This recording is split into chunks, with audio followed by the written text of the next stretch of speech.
俺の食事20万円分、お前が払っておけよ。断ったら取引中止にするから。取引先担当者の板野さんがにやりと見下すような笑みを浮かべながら言う。思えばこの人は初対面の時からずっと俺のことを下請けだとバカにしていた。板野さんが勤めている会社は誰もが知っている大企業。一方の俺は下町の工場経営者だ。その差は歴然。だけどもう我慢の限界だ。俺は板野さんにある真実を告げるためゆっくりと口を開いた。俺が経営している工場である平工務店は祖父が立ち上げた町工場だ。ものづくりが好きだった祖父はいつか自分の会社を持つことを夢に見ていた。この下町から世界中の役に立つ素晴らしいものづくりをしていきたい。祖父の夢はとても立派なものだったが、経営は困難を極めた。夢を追い続ける祖父とは対照的に、父親は現実的な人で一般企業に就職した。一方、俺は祖父の血を濃く継いでものづくりに打ち込む祖父の後ろ姿に強く憧れていた。この工場はお前に託すよ。お前が大きくなるまでは専務の御田に任せる。俺の宝物を頼んだぞ。晩年は不治の病を発症し、寝たきりの生活になってしまった祖父。体は痩せ衰えても、その目は昔と変わらずキラキラと輝いていた。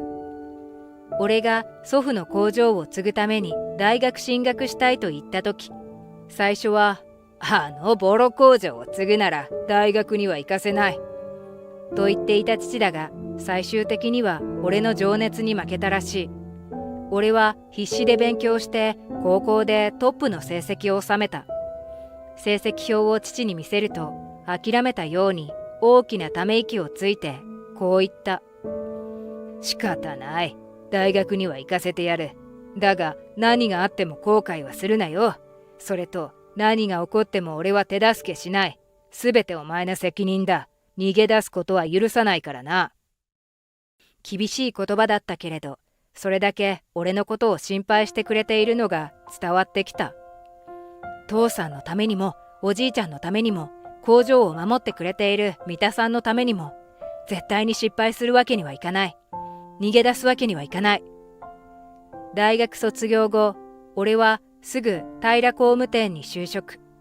そこで三田さんに指導してもらいながら次期工場経営者として経験を積んでいった。その道のりは決して平坦なものではなかった。何度も失敗したし、工場の経営が危ぶまれたこともある。お金が足りなくなった時は、工場の仕事が終わった後に夜明けまでバイトをして稼いだ。心身ともに疲弊して倒れかけたこともあった。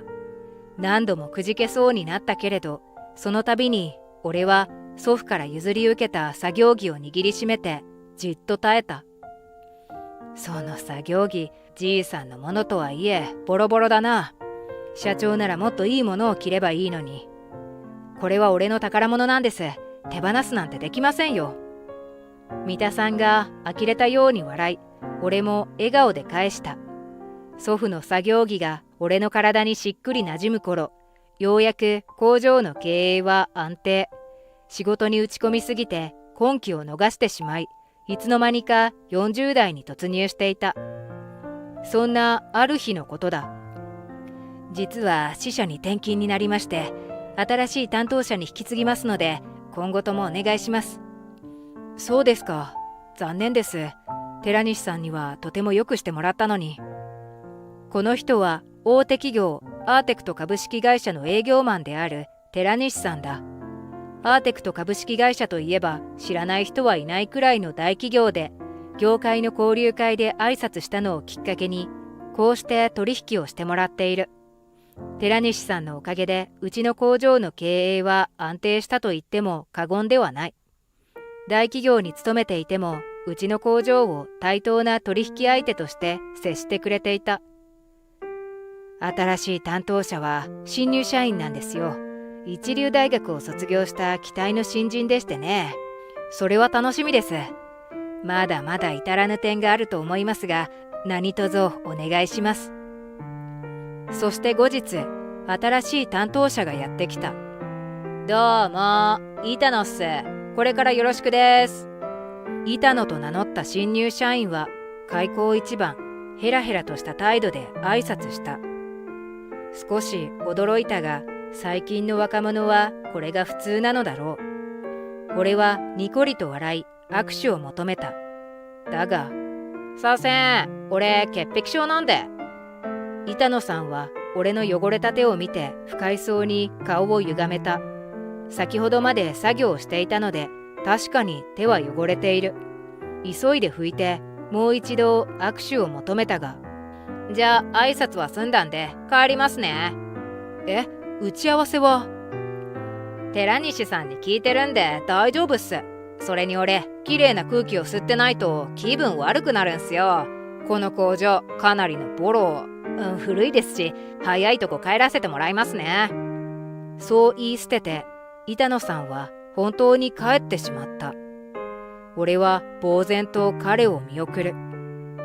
確かにこの工場は祖父の代から続いているので少し古いけれど、換気はちゃんとしているし、空気が汚れていることはないのだが、板野さんの顔を思い出す。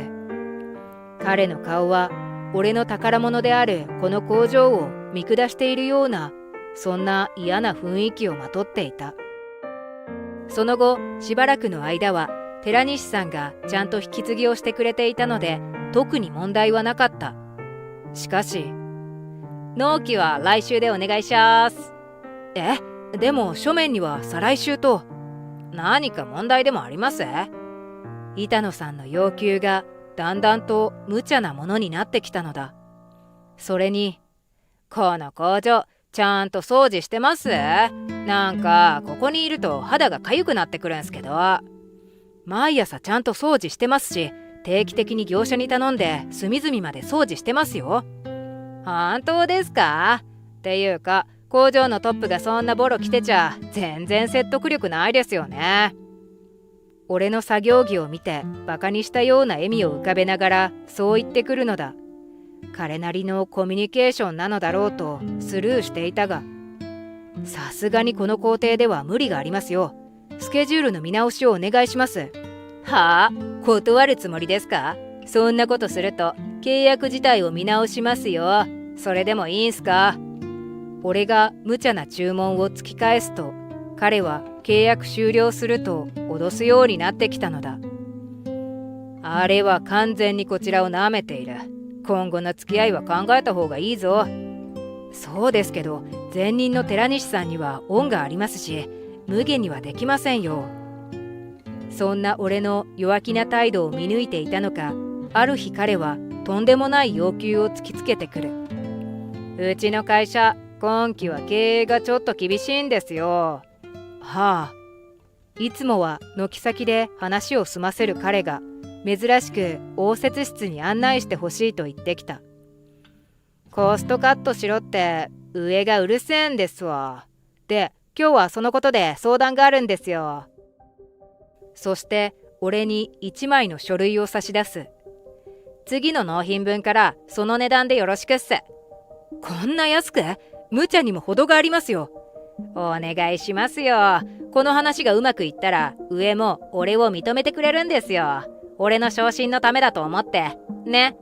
無理です。お断りします。板野さんは一瞬不服そうな表情をしたけれど、すぐに作り笑顔になってこう言った。じゃあその代わりに納期を短くしてください。来週までに100ロット納品で。はあ？こっちがこんだけ譲歩してんだから受けてくれてもいいっすよね。もう一度無理だと突き返そうとしたが、譲歩できるのはここまでっす。これで断るなら本気で取引中止にしますよ。この値段で引き受けてくれるところは他にもあるんですからね。板野さんが俺を睨みつけながら脅してくる。そんなボロを大事に着てるくらいですし、うちと取引中止になったら困るのはそっちでしょ。それは引き受けてくれますね。じゃそういうことでよろしくっす。再び作り笑顔を浮かべると、彼はさっさと工場を後にする。俺から事情を聞いた三田さんは血管が切れそうなくらい憤慨していた。あんな若造に舐められてたまるか。取引中止？上等じゃねえか。いや、今回は引き受けましょう。はあ、こんな納期無理に決まってんだろう。フル稼働でやれば大丈夫です。社員には特別報酬を出して協力してもらいます。はあ、まあお前の頼みならみんな引き受けるだろうけど、こんなことが続いたら社員から反発が来るぞ。今回だけです。二度とこんな取引はしません。そして俺はとある準備を始めた。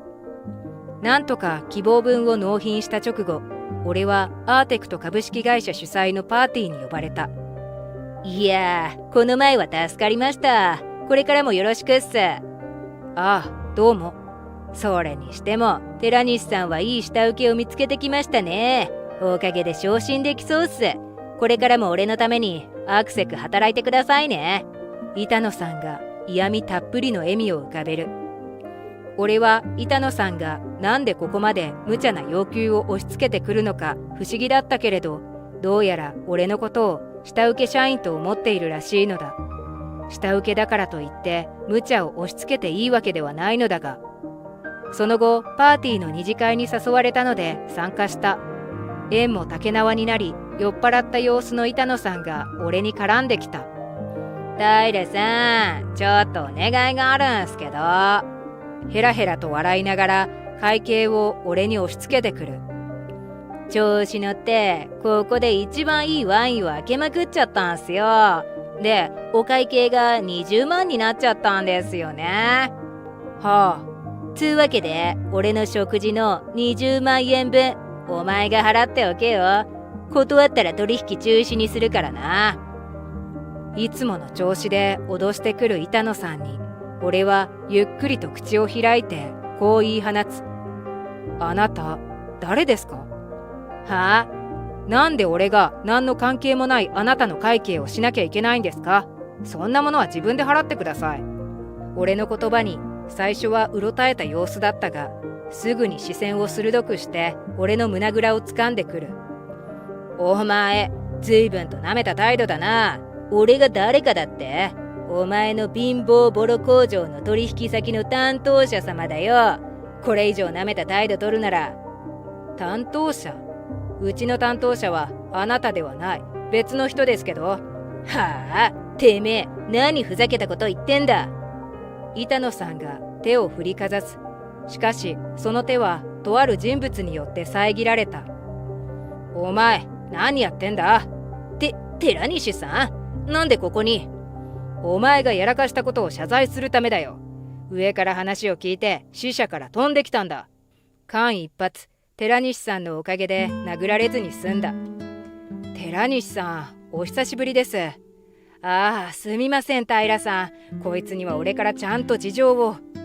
いえ、俺から話します。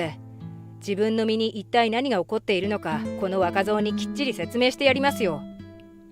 板野さんがポカンとした表情で俺と寺西さんのやりとりを見ている。その間抜けな顔に向かって俺は真実を教えてやった。あの日、板野さんからの無茶な要求を引き受けた俺はすぐにある書類を用意した。それはアーテクト株式会社に取引停止を要請する書類である。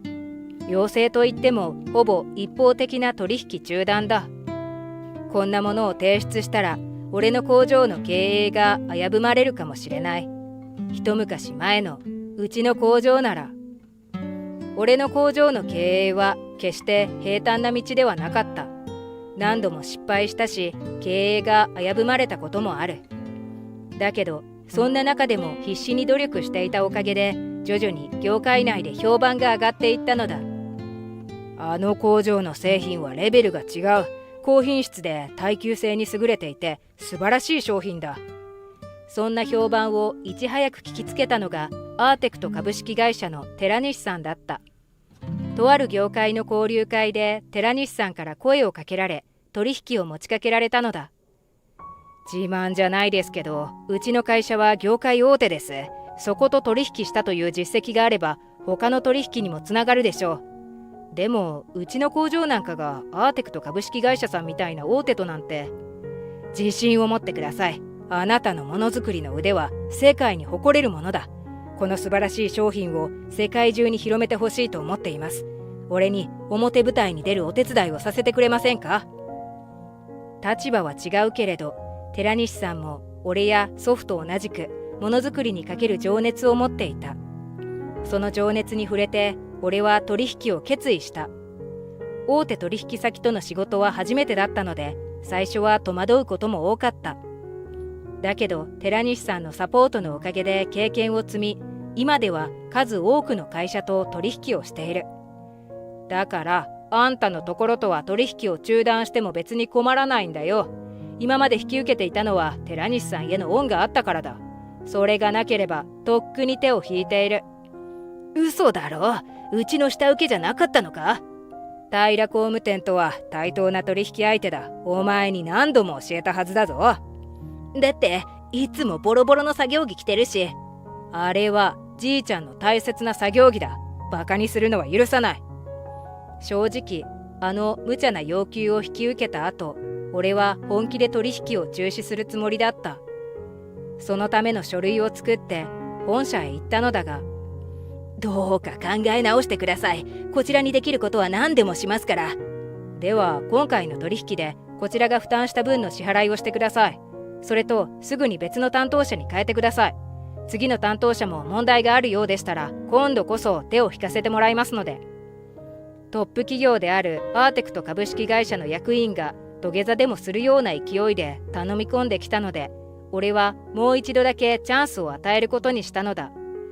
新しい担当者が決まったという連絡は先ほど直接役員からいただいた。この後板野さんには処分が下されるとのことだ。そんな、俺の昇進の夢が。昇進どころかお前は左遷だ。ど田舎の支社で反省しろ。嫌です。せっかくいい大学出て本社に入ったのに。本当は首のところを温情で左遷にしてもらったんだ。感謝しろ。すると板野さんは何を思ったのか、俺に向かって土下座してきたではないか。お願いします。何でもしますから許してください。あなたの謝罪に何の価値があるんですか？何でもするって言うなら会社からの処分を素直に受け止めてくださいね。俺が無慈悲にそう告げると、板野さんはこの世の終わりだと言わんばかりの絶望の表情を浮かべた。その後寺西さんの言った通り、板野さんはど田舎の支社に左遷となる。そこはいわゆる出ることが有名なところらしくて、怪談話が大の苦手な板野さんにとって地獄のような場所らしい。あの調子ではもうすぐ辞めるだろうなと寺西さんが言っていた。板野さんの後任となった新しい担当者は彼と同じくらいの年齢だが礼儀をわきまえている。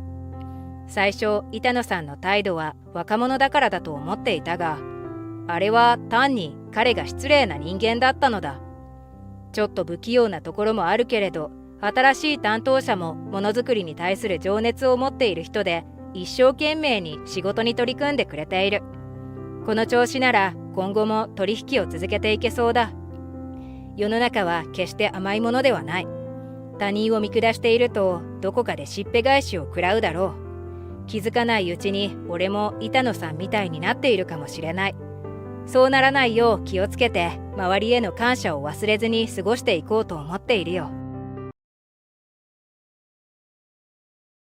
俺は事実を告げているだけですよ。うちとしては見るからに貧乏作業員のようなやつに来られては迷惑なんです。買えるわけないのに見学だけして高級車の話を聞こうだなんてずうずうしい。こうつったら貧乏人に貴重な時間を割いていられるほど暇人じゃないんだ。もう車を買わないんだったらとっとと帰れ。高級ディーラーのスタッフはそう言って犬を追い払うようにしっしと手を振った。農業用の作業着姿の俺はショールームで途方に暮れていた。やっぱりこんな格好で来たのが身の程知らずだったんだろうか。俺の心は後悔に苛まれていた。俺の名前は大森和也。年齢は39歳で結婚して10年目になる。子供は2人いて子育て真っ最中だ。今日は午前中に実家の農家を手伝い、昼頃に高級ディーラーに車を見に行く予定だった。車好きな俺はドライブ用の高級車を購入したいと前々から考えていたのだ。幸い妻も俺にはドライブくらいしか趣味がないことを承知していて、車の購入を認めてくれた。あとはディーラーに相談に行って車を選ぶだけなのだ。家族を連れてきてもよかったけど、初回なのでとりあえず俺一人で様子を見に目をつけていた高級ディーラーを訪ねてみることにした。いっけね、またつなぎで出てきちゃった。ディーラーの前まで車を運転してきた時に、俺は自分が服を着替えてくるのを忘れていることに気がついた。俺の母方の実家は農家で、今日も午前中は草むしりと農業用の機械の修理をしていた。だから作業着としてつなぎをずっと着ていたのだ。そして服装に無頓着な俺はうっかりこの作業着のままで子供の参観日などに行ってしまうことがあって、よく妻にも注意されるのだった。ちなみに今日乗ってきた車は親父が愛用している軽トラックだ。つなぎに軽トラック、まるで農作業帰りのようだ。だけどもう店の前なのに引き返すわけにもいかない。まあ大丈夫だろう。そう思って店の駐車場へとハンドルを切った。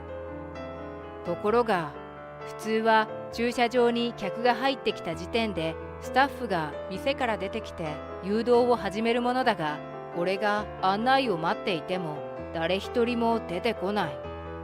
仕方がないので店の正面の駐車場に適当に軽トラを止めたのだが、その時やっとスタッフが店から出てきた。その人は身長が高い40代前半くらいの男性だった。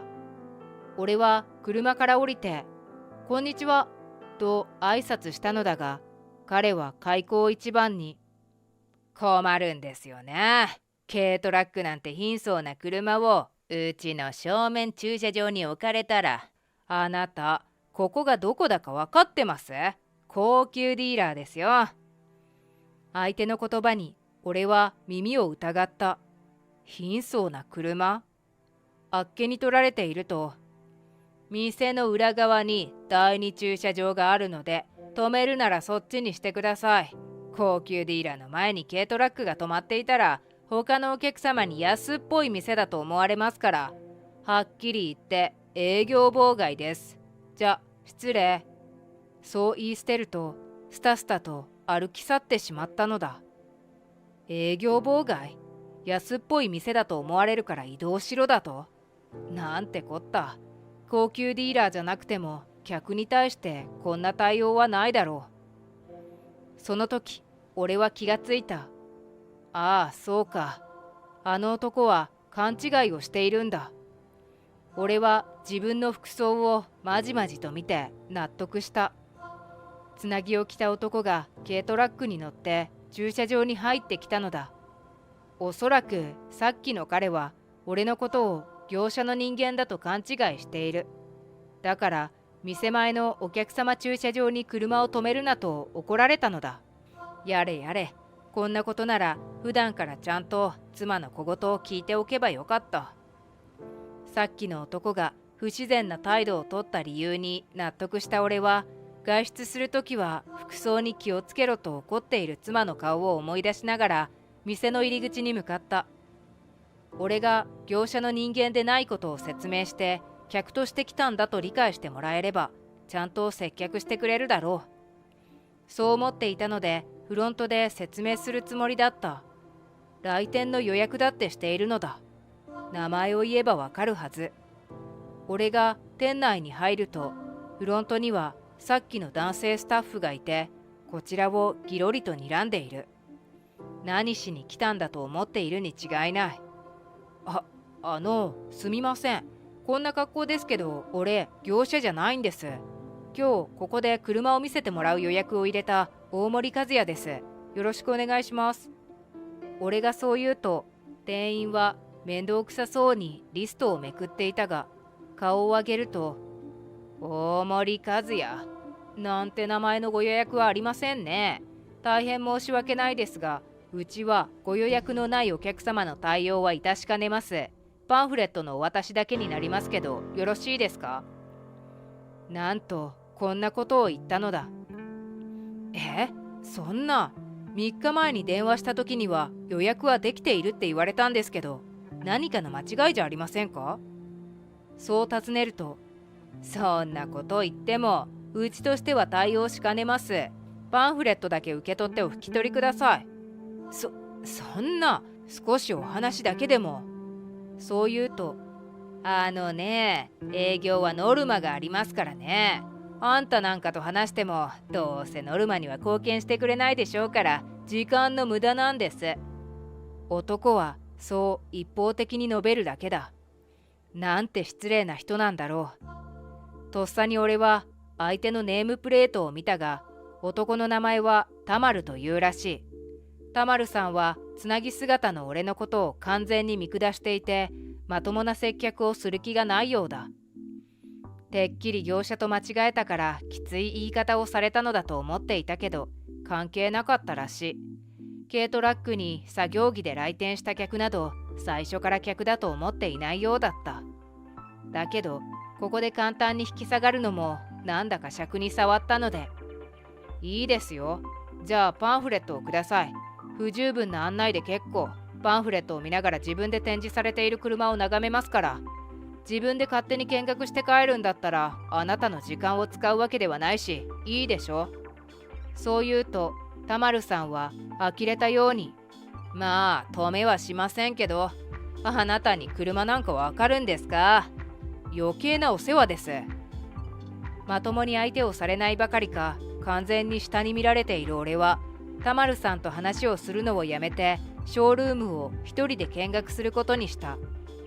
広々としたエレガントな空間にはピカピカの高級車が並べられている。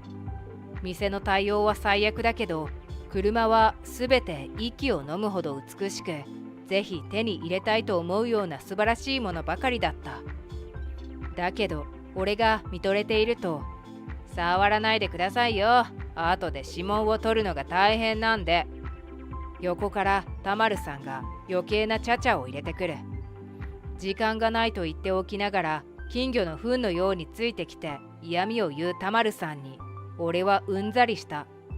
気分を変えようと接客用のソファーが並んでいるエリアを見渡してみる。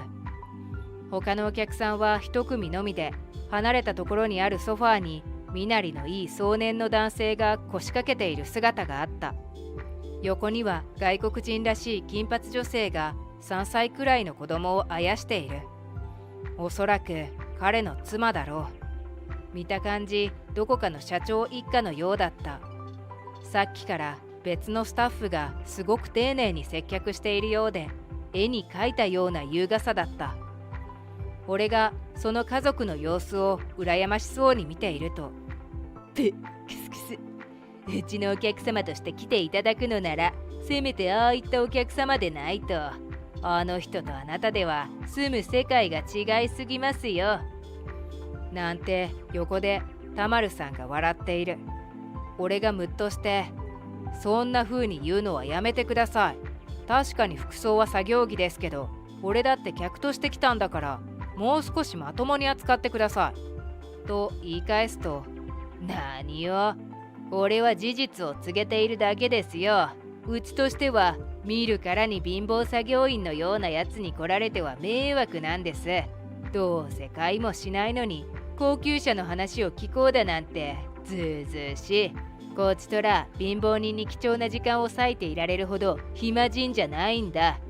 車を買わないんだったらとっとと帰れ。そう言って犬を追い払うようにしっしと手を振った。こちらは本気で車を買いに来ているのに、最後まで客として認識されなかったようだ。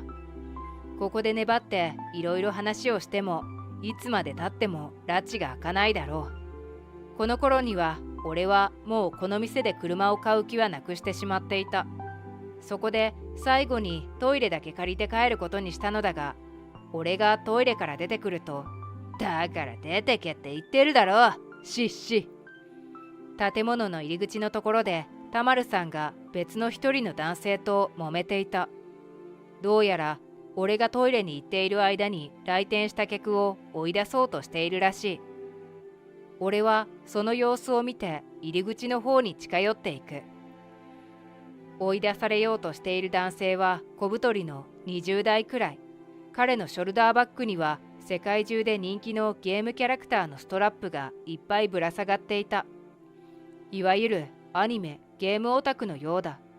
俺は彼の顔がはっきり見えるくらいの距離まで近寄ったのだが、俺が声をかける前に田丸さんは男性を駐輪場まで追い返してしまった。バイクで店に来たらしいそのオタクの男性は悲しそうな顔をしながらバイクにまたがると店から去っていった。男性が去ると田丸さんはほっとした顔をしてこちらを振り返った。そしてやれやれ、今日は変な客ばかり来て災難だな。あんなアニメオタクが来るなんて。うちは板車専門店じゃないっての。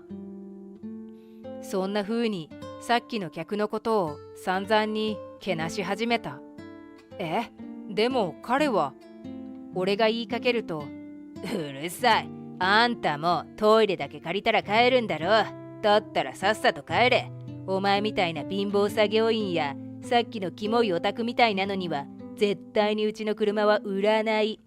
そう言って怒鳴った。その言葉を聞いた俺はとうとう堪忍袋の緒が切れてしまった。自分のことだけだったら諦めてもう帰ろうと思っていたけど、他の客に対してまでこんな態度をとって追い返してしまった田丸さんをもう許すことはできなかった。なんなんだこいつは。接客業の風上にも置けない。そこで俺は静かに言った。田丸さん、あなたにはもう我慢できません。面接からやり直しましょう。はあ？面接だと？何の？田丸さんは俺の顔を見ながらポカンとしている。そういえば名刺を渡していませんでしたね。俺はこういうものです。そう言って彼に名刺を渡した。はあ？スター人材派遣代表取締役大森和也。名刺を見た彼は真っ青になっている。そうだよ。君が登録している人材派遣会社の社長だよ。今日は客として来たから正体を明かすつもりはなかったんだけど、君の接客があまりにもひどいからね。俺は静かにそう言った。そんなことあるわけないだろ。インチキで騙そうったってそうはいかないぞ。彼はそう言って強がるが、いや、俺は本物だよ。自分の会社が派遣している人材がどのように活躍しているのか内緒で確認するようにしているのでね。ちょうど新車を1台購入しようと思っていたから、うちが営業の社員を派遣しているこの店に来たんだ。そう、実は俺の父親はずっと人材派遣の会社を経営していて、昨年から俺が社長に就任していたのだ。母方の実家が農家の俺は社長をやりながら休みの日や午後から出社の日には農業の手伝いをしていた。だから今日間違えてつなぎ姿でここに来てしまったのだ。驚いている田丸さんをよそに俺は話を続ける。例えばさっき君はアニメファンの男性を追い返していたけど、あの人有名 YouTuber の丸猫くんだよ。モンスターを倒すゲームの実況プレイで超有名なんだけど、知らない？確か動画の再生だけで年収3億は稼いでいるんじゃないかな。そう言うと、何？ YouTuber だと？年収3億円？全く気がついていなかったのか、そもそも知らなかったのか、田丸さんは目を丸くしている。丸猫くん、最近彼女ができたって SNS で発表してたから、彼女とドライブしたくて車を買いに来たんじゃないのかな。君が達成したいとわめいていたノルマも、あのお客様をちゃんと接客していたら楽々達成できただろうね。逃した魚は大きいな。俺がそう言うと、なんだと？彼は強い衝撃を受けたようだった。そもそも営業だったら情報収集は基本中の基本だし、自分が興味ない分野のニュースにも触れて、最低限の有名人は顔を見たらわかるくらいじゃないと。君がノルマを達成できないのは時間の問題ではなくて、仕事のやり方に問題があるんじゃないのかな。彼の様子を見つつ、俺はどんどん話し続ける。最近は個人事業主や在宅ワーク中心の人、それに YouTuber とか組織に属さずにすごくお金を稼いでいる人が増えているからね。そういう人たちがかっちりしたフォーマルな格好で来店するわけがないでしょ。見た目で判断しないなんてのはもはや営業の常識。君みたいな人材は恥ずかしくて取引先に派遣できないな。俺がそう告げると、彼はハッとして謝り始めた。すみません、実は俺キャバクラにはまりすぎて親にも嫁にも言えない借金があるんです。今仕事を失ったら大変なことになるんです。ここの仕事は給料がすごくいいからなんとかなっているんです。ここを辞めさせられたら俺は破滅です。お願いします。助けてください。おそらく俺を怒らせたから派遣先であるこの会社を辞めさせられると思ったのだろう。だけど失礼な態度に頭にきていた俺は、今日はもう会社に向かう時間だから失礼させてもらう。反省しなさい。そう言って彼を振り切ると、店の裏の駐車場に向かった。止めてあった軽トラックに乗り込もうとすると、田丸さんは駐車場に土下座して叫び始めた。社長、すみませんでした。許してください。だけどもうこの男との話に興味がなくなっていた俺は、冷たく彼を振り切ると車を発進させた。店から道路に出るときにちらりとバックミラーを見ると、そこには地面に這いつくばって情けない表情で俺の方を見ている田丸さんの姿があった。やれやれ、この一件で懲りてくれればいいのだが、正直面接をやり直すとは言ったものの、あれは冗談。社長である俺が個人的な感情で田丸さんの雇用契約をどうこうすることなどできない。あくまで自分が客を見た目で判断している過ちに気がついて改めてくれれば、それで満足だったのだ。彼だって仕事を失えば困るだろうから、悔い改めて再出発してくれたらそれでいいと思っていた。ところがその後、田丸さんは派遣先の高級ディーラーだけでなく、うちの派遣会社もクビになってしまったのだ。理由は仕事用の携帯電話に登録されていた顧客の電話番号を外部に流出させて金銭を得ていたこと、それと顧客の中にある家の奥さんと仲良くなり不貞を働いていたということだった。情報浪費に気がついた派遣先の車会社が仕事用携帯の一斉点検を行ったところ、全てが発覚したらしい。さすがの俺も接客態度に問題があるだけでも良くなかったのに、社会的に完全にアウトなことにまで手を出していた田丸さんをもう許すことはできなかった。こんな問題を起こした人を雇っておくわけにはいかない。そこで彼は見事にクビになってしまった。そして他の女性と関係を持っていたこと、それにキャバ嬢につぎ込んだ借金の話、これらすべて奥さんにもバレて彼は離婚。大きな借金を抱えたまま路頭に迷ってしまったらしい。今ではホームレスになって暮らしているようだった。まああんな風に人のことを散々けなしていたのだから、自業自得としか言いようがないだろう。俺は正直ここまでのことになるとは思っておらず、彼が自分から破滅していく顛末を見てあっけに取られるばかりだった。その後俺は別の会社で高級車を手配してもらって無事に手に入れることができた。だけど、あなたまた会社につなぎのまま行くつもりなの？今日は他の会社との会議の日でしょ？ああ、いけね。妻に怒られてやっと自分の服装に気がつく俺。どうやら俺のこの癖だけはいつまでたっても。俺の名前は上川悟。小さな工務店に勤める18歳だ。身長164センチで小柄っていうか、はっきり言ってチビ。特に体を鍛えていたわけでもなく、どちらかといえばひょろっとした体格。でもそんな見た目に相反して体力はそれなりにある方なのだ。そんな俺が工業高校卒業後、近所の工務店に就職することになったのだが、それまでにはちょっと変わった経緯があった。俺は親父の影響で釣りが好きだった。友人の部屋にはアイドルやアニメのポスターが貼ってあったりするのだが、俺の部屋に飾ってあるのは魚拓。なかなか渋い趣味だと自分でも思う。その中でも74センチのイシダイの魚拓は俺の自慢の宝物だ。物心ついた頃から親父と一緒に海へ山へと出かけたものだが、その親父の釣り仲間の一人が俺の勤める工務店の社長、坂口社長である。川でも海でも俺たち3人を含めた数人のグループで出かけることが多かったのだが、残念ながら坂口社長は世間でいうところの下手の横好き。社長さんだけあって道具はなかなかいいものを使っていたのだが、釣果はいつも今一つ。ちなみに坂口社長は坊主頭ではない。それでも持ち前の明るい笑顔と陽気な性格はグループのムードメーカーとして君臨していた。そんな坂口社長は俺のことを大層気に入ってくれて、高校時代の長期休みはアルバイトにスカウトしてくれるほどだった。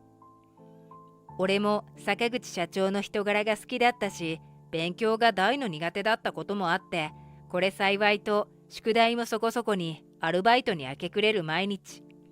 そんな俺を親父は苦笑いしながらも見守ってくれていた。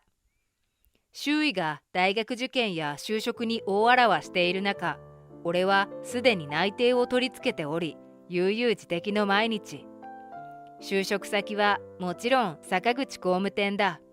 新年度初日から俺はいよいよ仕事にかかる。もっとも卒業してから昨日まで坂口社長についてアルバイトに勤しんでいたりしたのだが、昨年度末で一つの現場が終わり、アルバイトから正社員へと昇進。新年度から新しい現場に行くようになった。そこは半年前から着工していたショッピングモールを建設する現場で、スケジュールが大幅に遅れているらしい。現場に行くとまずは朝礼に参加する。人員点呼に始まり、ラジオ体操をして、その日の予定と注意事項を確認する。そしてお決まりの工程遅れに関する訓示があるのだが、これがだるい。壇上で訓示を垂れている男はいつもあちこちを見て回り、口は出すが手は出さない。それが管理職だと言われればそれまでだけど、たまには口じゃなくて手を出せばいいのに。実際に作業を始めて気がついたのだが、工程は決して遅れているわけではなかった。もともとのプランニングが厳しすぎるのである。5日間で行う工程を4日でやれだなんて常識では考えられない。実際、ろくに休憩をしないで作業している下請けや、土日の休日を返上して作業する下請けもいて、労働環境は劣悪と言っていいレベルだった。その日の10時、俺たちは休憩を取るべく現場事務所脇にある休憩所で一服していた。坂口社長はタバコに火をつけながらゆっくりとコーヒーをすする。休憩とはいえ単純に休んでいるわけではなく、作業状況の進捗やその後の段取りなど確認し合う大切な場所でもある。これはミーティングと言っていいレベルなのだが、おい下請け、お前らサボってんじゃねえよ。工程が遅れてるの分かってるだろ。たく使えねえ下請けだな。サボってばかりいると契約中止するぞ。お前らの代わりなんて吐いて捨てるほどいるんだからな。坂口社長の眉がピクッと動いた。背後から聞こえた声に俺は振り返る。そこに立っていたのは元請け会社の現場主任矢島だった。矢島の評判は至極悪い。元請け会社の役員令則で仕事はろくにできないけど、周りに対するマウント取りだけは一人前。一応この現場の最高責任者らしいが、自分の仕事は部下に丸投げ。肩で風を切りながら現場を歩き回り、まるでそれが自分の仕事であるかのように下請けをいびって回る。使えねえ下請けだ。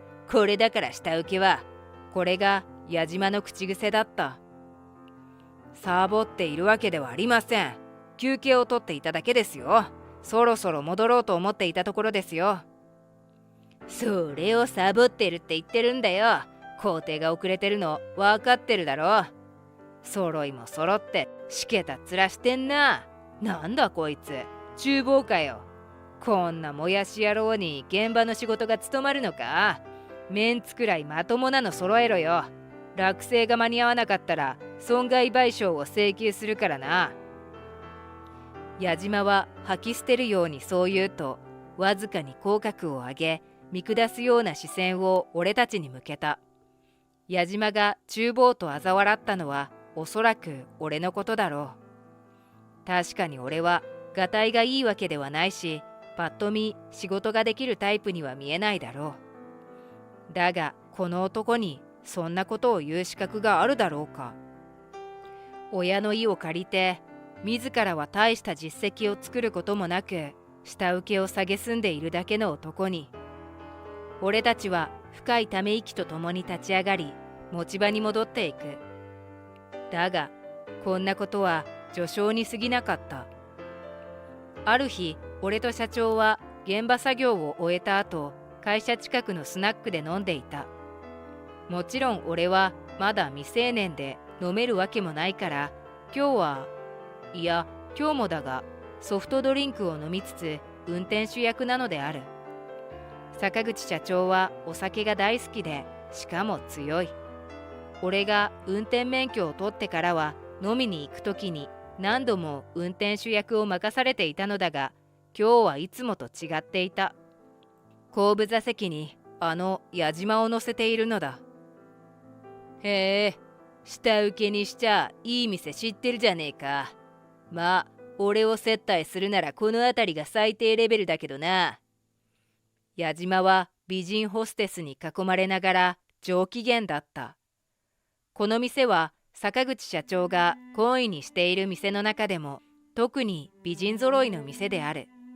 ホステス相手にも自分が役員令息であることを鼻にかけ、セクハラ連発の乱心ぶり。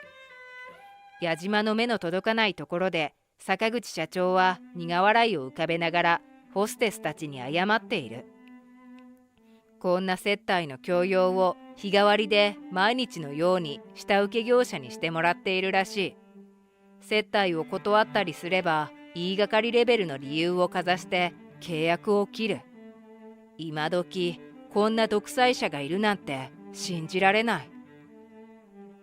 桜の時期も過ぎ、ゴールデンウィークも過ぎ、梅雨も明けて暑い夏がやってきた。この職種、夏場は本当に地獄で直射日光が肌に痛い。エアコンなんて当然あるわけがない炎天下。曇っていたとしても日本の夏は蒸し暑い。まるでサウナの中で仕事をしているかのようだ。これではいつ熱中症になっても不思議じゃない。そんなある日、事件が起きた。俺の会社ではなかったのだが、熱中症にかかった作業員が亡くなってしまったのである。当然元請け会社では大騒ぎになった。だが亡くなった場所が自宅だったため、元請け会社では労災の申請を渋る。そんな話を聞いた坂口社長はひどく憤慨し、怒りをあらわにしていた。それでも工事は中断されることもなく、遅れながらも工事は進んでいく。いや、正しくはスケジュールだけが先走っている感じだ。下請けの面々は戦々恐々。元請け会社と主任の矢島に口には出せない不満が積み重なっていく。8月も終わりに近づいたある日、その日も暑い直射日光が照りつける日だった。15時の休憩でいつもの現場事務所横の休憩所に集まる。坂口社長はいつものようにタバコに火をつけながら自販機で買ったペットボトルの水を飲んでいた。そこにまたしても矢島がやってきて、信じられない怒号を浴びせてきた。元請けは休憩なし、水も飲むな。お前のところは特に進捗が遅いんだから、休憩している暇があったら作業しろよ。サボってばかり嫌がって、今度の土日は出てきて遅れを取り戻せ。矢島さん、そんなのあんまりじゃないですか。また死亡事故が発生したらどうするんですか。休憩だって必要なんです。工程が遅れているのはもともとスケジュールが厳しすぎるんですよ。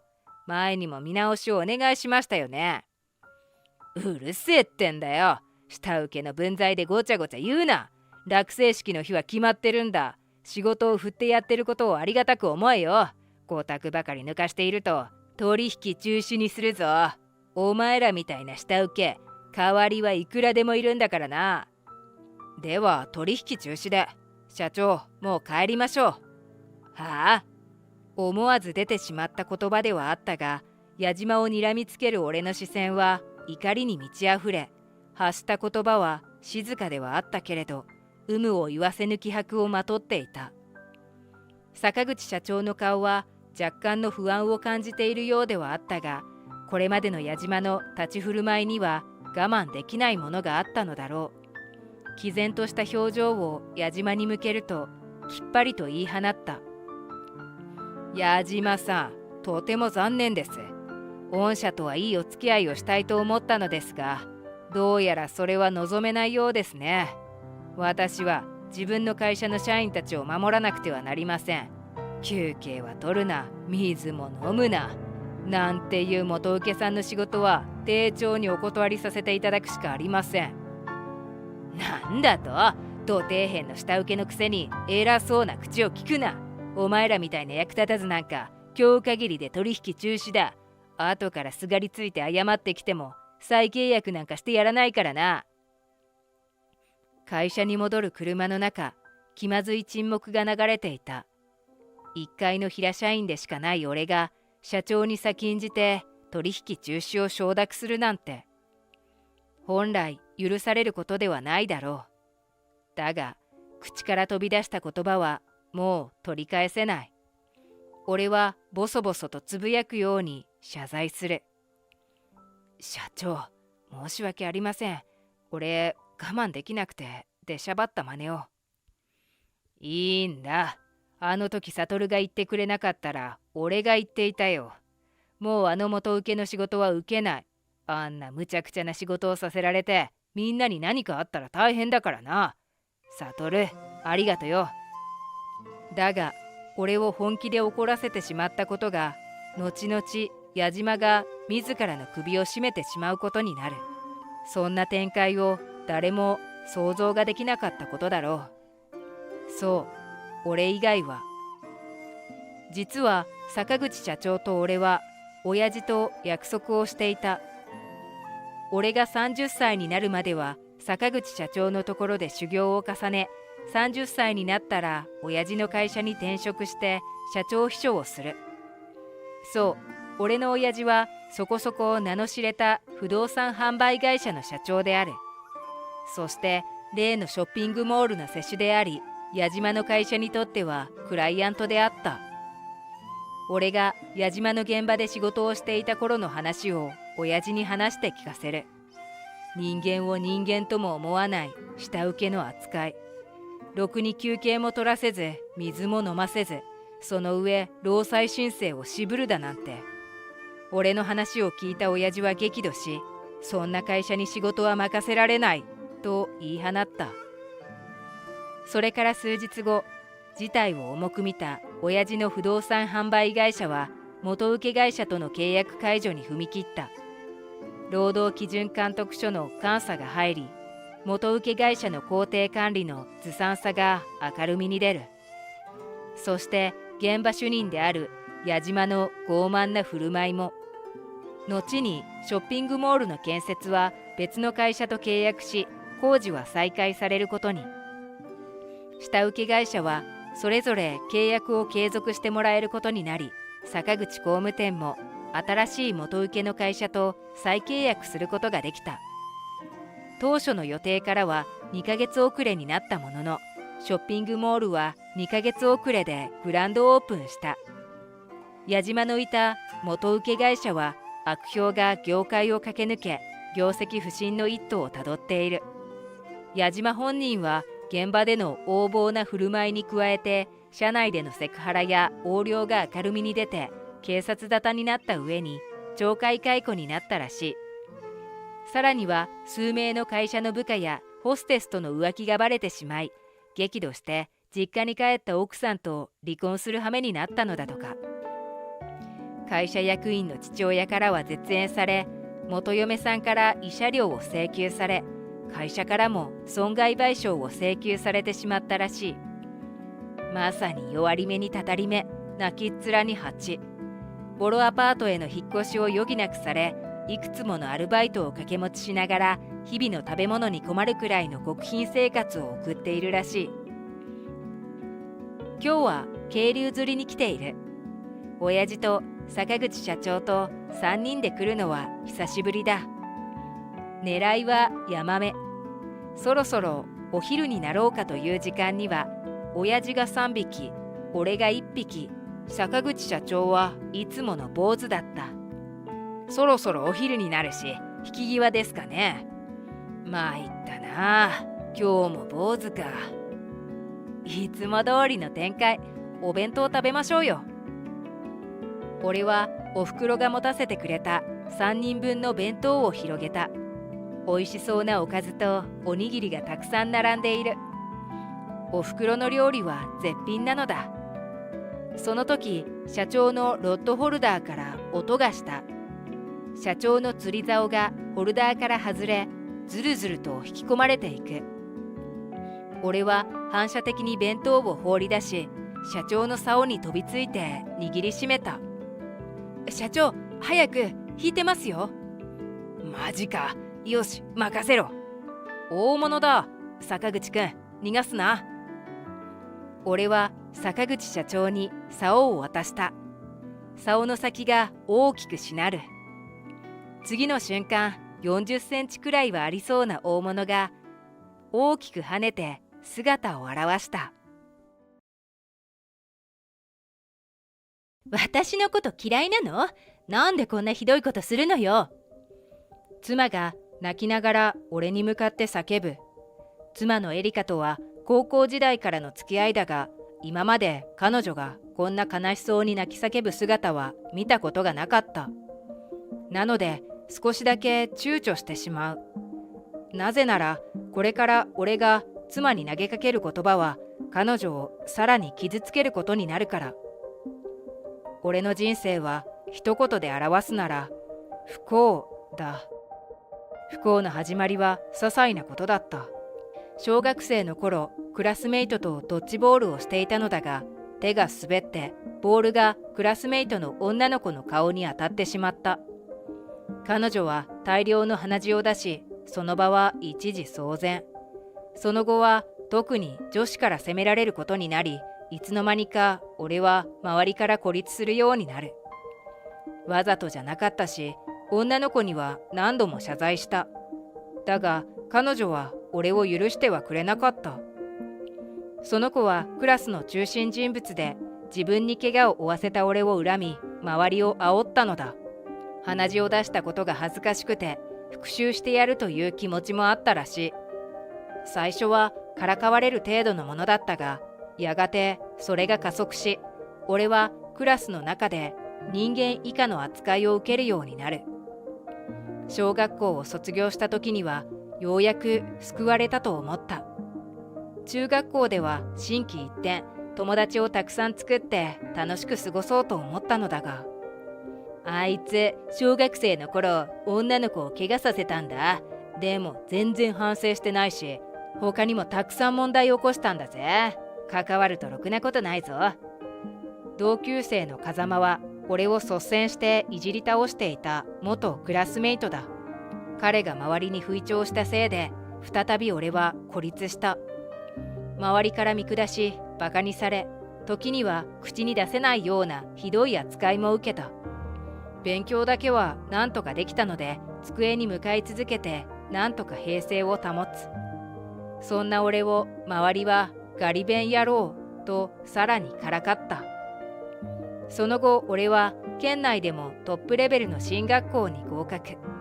入学模試では一番の成績を記録し、新入生代表に選ばれた。風間も同じ高校へ進学したことはすごく嫌だったけれど、俺が新入生代表に選ばれたということもあり、周りから一目置かれる存在になったので、風間は下手に手出しができなかったようだ。おかげで高校時代はとても平穏な毎日を過ごすことができた。そして俺は高校で運命の出会いを果たす。あの子は確か隣のクラスの。俺は時々一人になりたくて屋上に行くのだが、その日は先客がいた。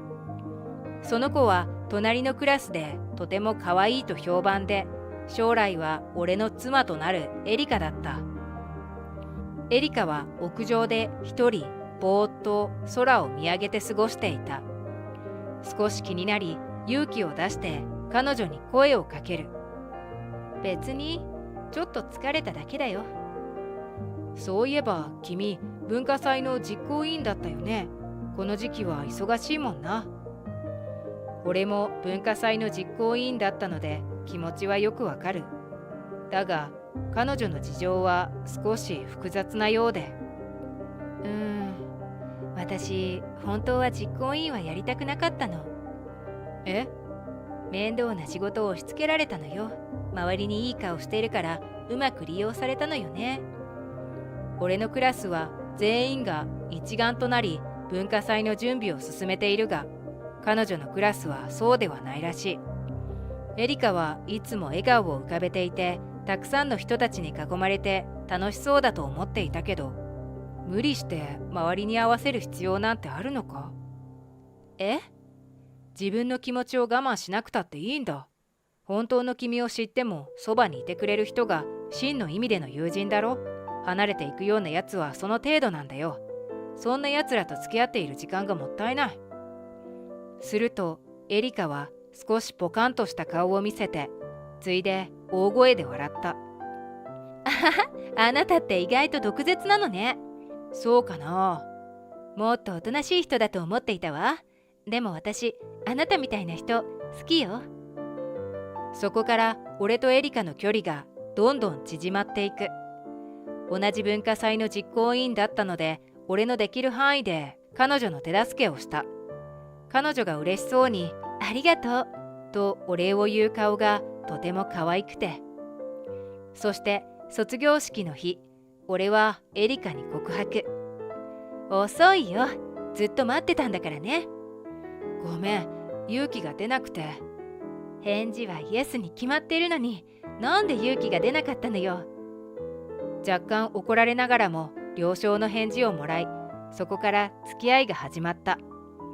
エリカは短大へ、俺は4年生大学へと進学。卒業後は一般企業に就職し、入社して2年後にプロポーズした。ちょっと早いかもしれないけど、家を買わない？俺そんな貯金ないよ。大丈夫よ。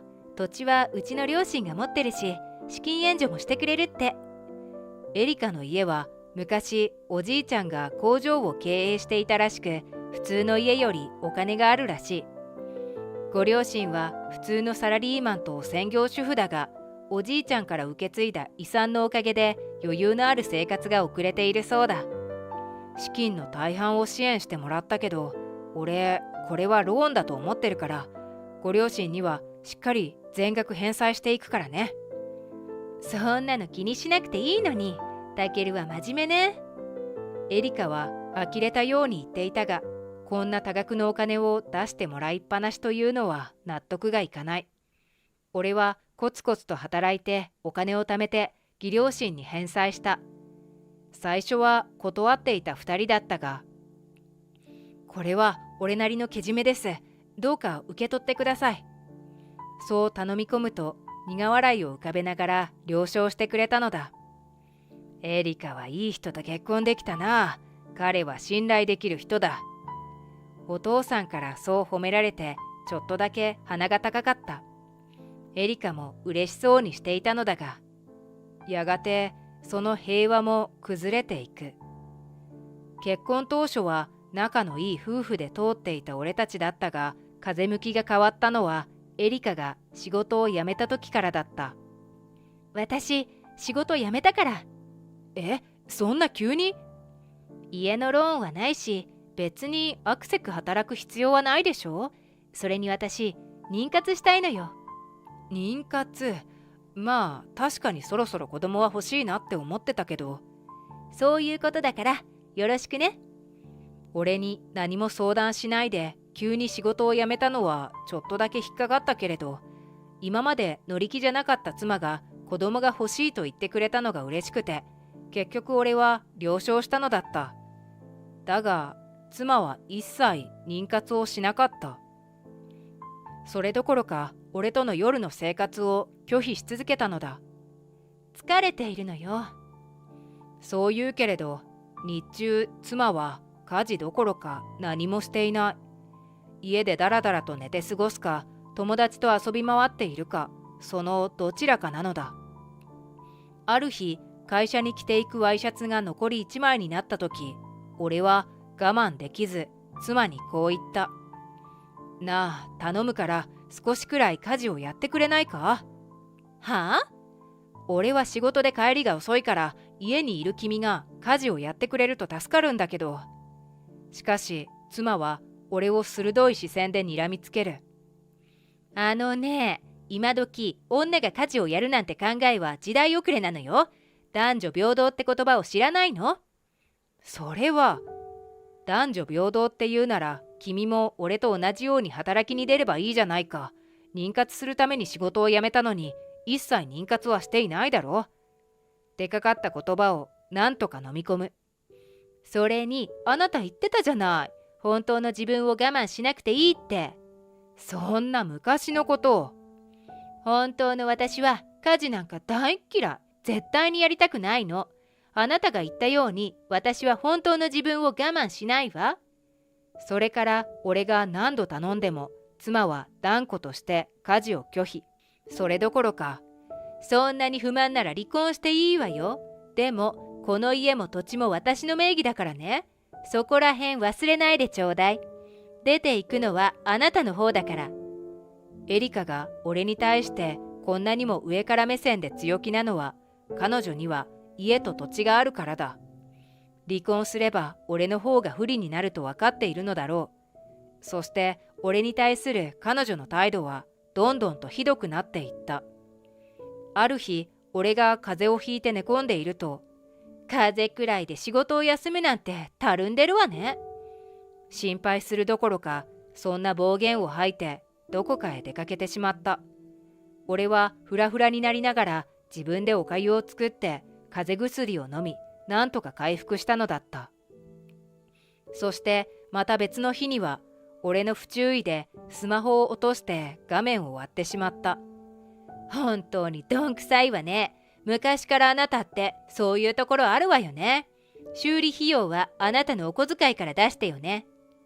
そしてまたある日、健康診断を受けた俺にとある病気が発覚。入院して適切な治療を受ければ治る病気なのだが、病気になるなんて自業自得よ。自分のことは自分で見なさいよね。その言葉通り、エリカは何も手伝ってくれなかった。俺は自分で入院準備をして、もろもろの手続きも全部一人でやった。さすがに証拠尽きてしまい、病院のベッドでぐったりしながら一日を過ごす。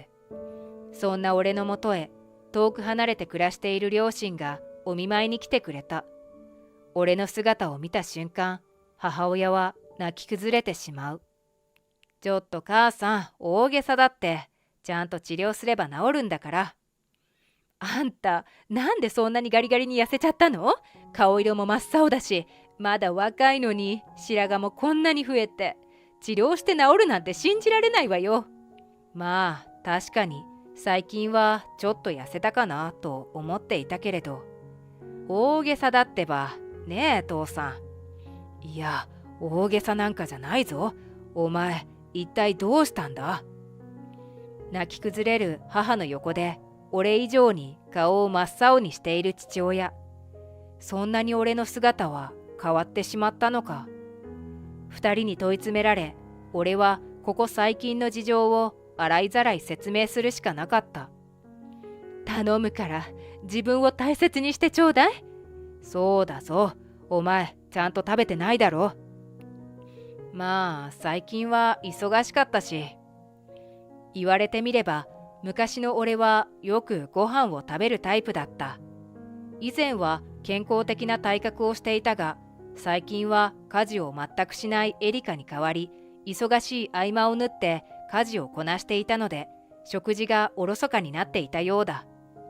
不健康な食生活も病気の原因になっているかもしれない。心配する両親の顔を見て、俺はとある決意をする。その後、俺は無事に退院した。エリカは帰宅した俺を見て、もう帰ったの？とだけ言った。その日以来、俺はエリカに全く文句を言わなくなった。俺が何も言わないのをいいことに、彼女はさらに調子に乗っているようだ。そんなある日のこと、夜遅くにエリカが薄着で外出するのを黙って見送った。翌日朝帰りをしたエリカは夜まで寝て起きてくると、顔を真っ赤にしてぼーっとした表情を浮かべていた。なんだか風邪をひいちゃったみたい。俺の方をちらりと見ながらそう言ってきたが、そうか。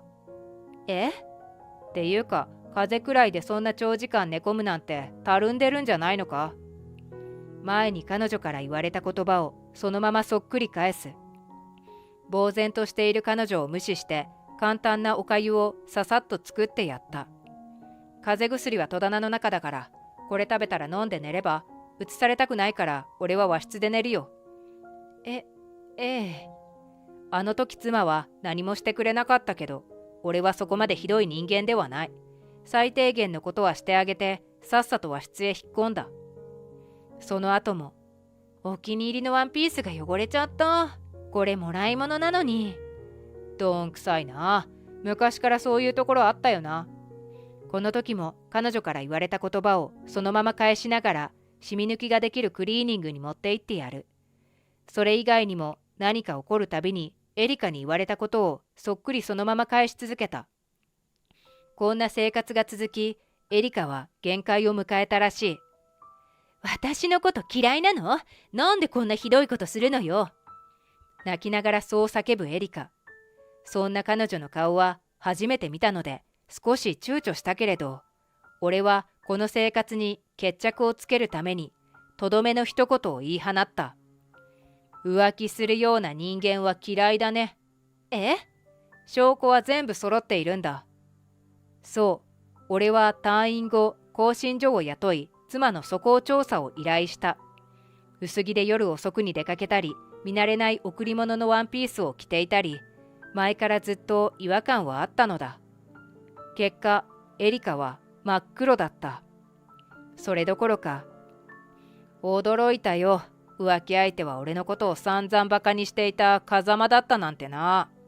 そんなことまで知ってるの？当然だろ。お前とあいつが俺のことを歩く ATM ってバカにしていたのも知ってるぞ。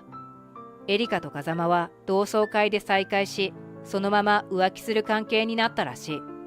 風間は昔、エリカに片思いをしていたそうだ。それにしても浮気相手が風間なのは驚いたけれど、それだけ世間は狭いのだろう。分かってると思うけど、お前と風間に慰謝料請求するからな。そんなことしたら離婚よ。この家と土地は私のものなのよ。出て行くのはあなたの方だから。別にいいよ。それより大嫌いなお前とこのまま一緒に暮らし続ける方が苦痛だ。俺の言葉にエリカは膝から崩れ落ちる。俺に対してあんなにひどいことをしておいて、俺から嫌われるのは想像していなかったのだろうか。随分と都合のいい頭をしているなと、泣いてすがるエリカを冷たい目で見ながら思った。その後、俺は2人に対して慰謝料請求した。この騒動で風間も奥さんに浮気がバレてしまったらしい。風間の奥さんは旦那とエリカに慰謝料を請求。エリカのご両親は俺の味方をしてくれて、娘の手助けは一切しなかった。支払いのためにエリカは家と土地を泣く泣く手放す。それでも足りなかったので、今はグレーな風俗店で働いて返済しているらしい。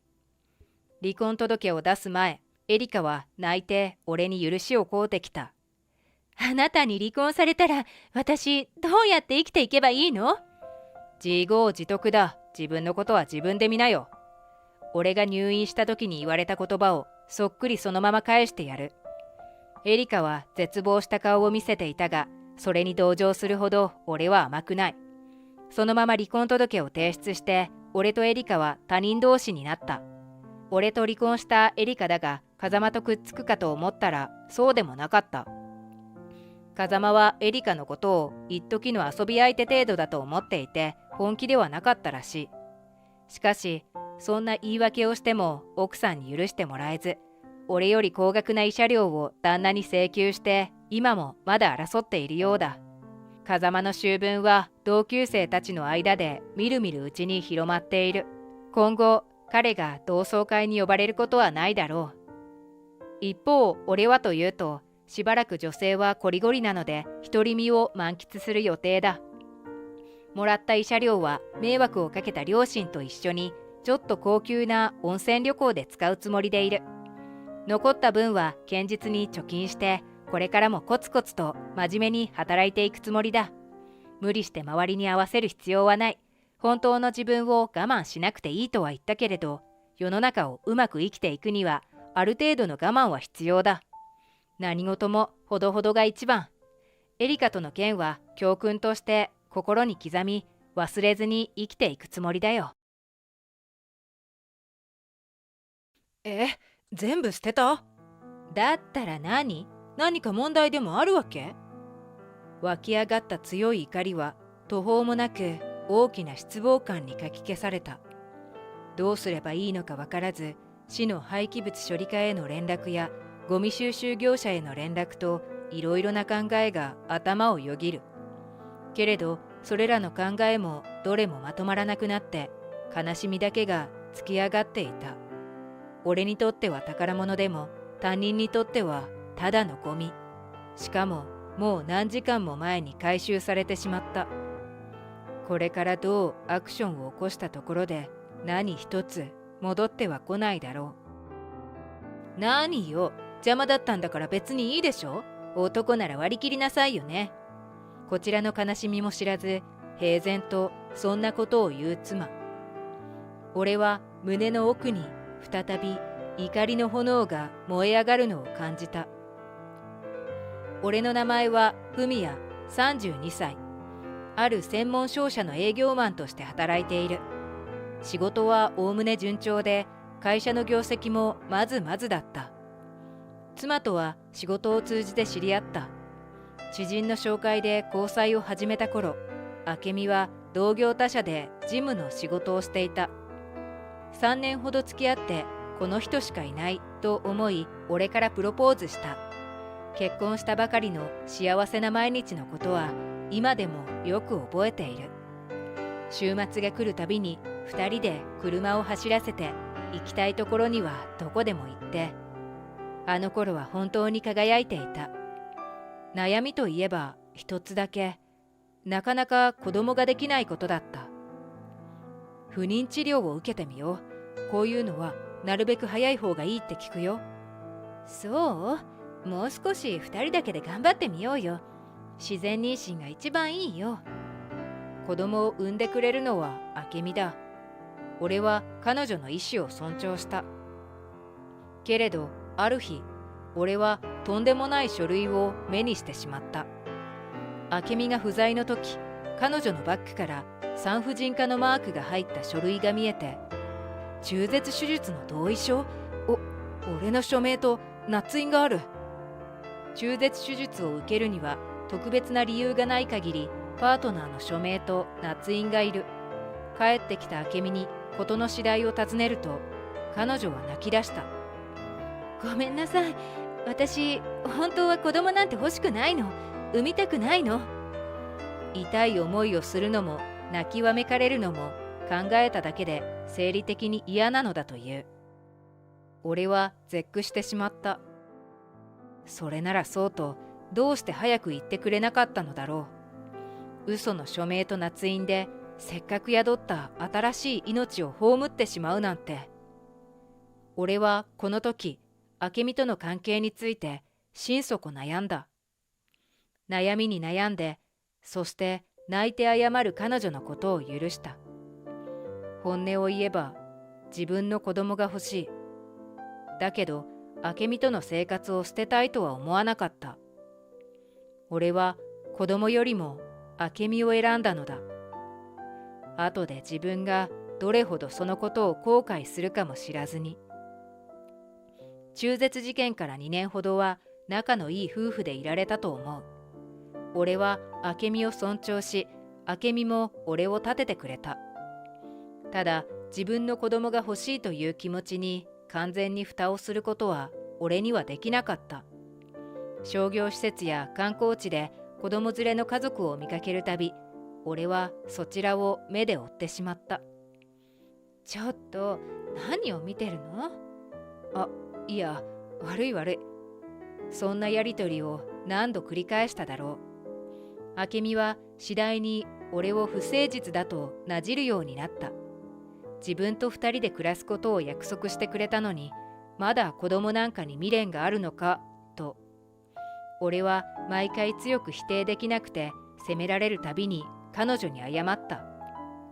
そんな関係が良くなかったのかもしれない。明美は次第に俺のすべてをコントロールしようとし始めた。見るもの、着るもの、食べるもの、すべてにおいて自分の管理下に置こうとした。過干渉ぶりは相当なものだった。うちの母親もうるさい方だったけど、明美はそれ以上だった。ある日、明美は俺が大事にしていた某バンドのライブ T シャツを勝手に処分した。お気に入りだったのに、どうして勝手に捨てたりしたんだよ。私のイメージに合わなかったんだもん。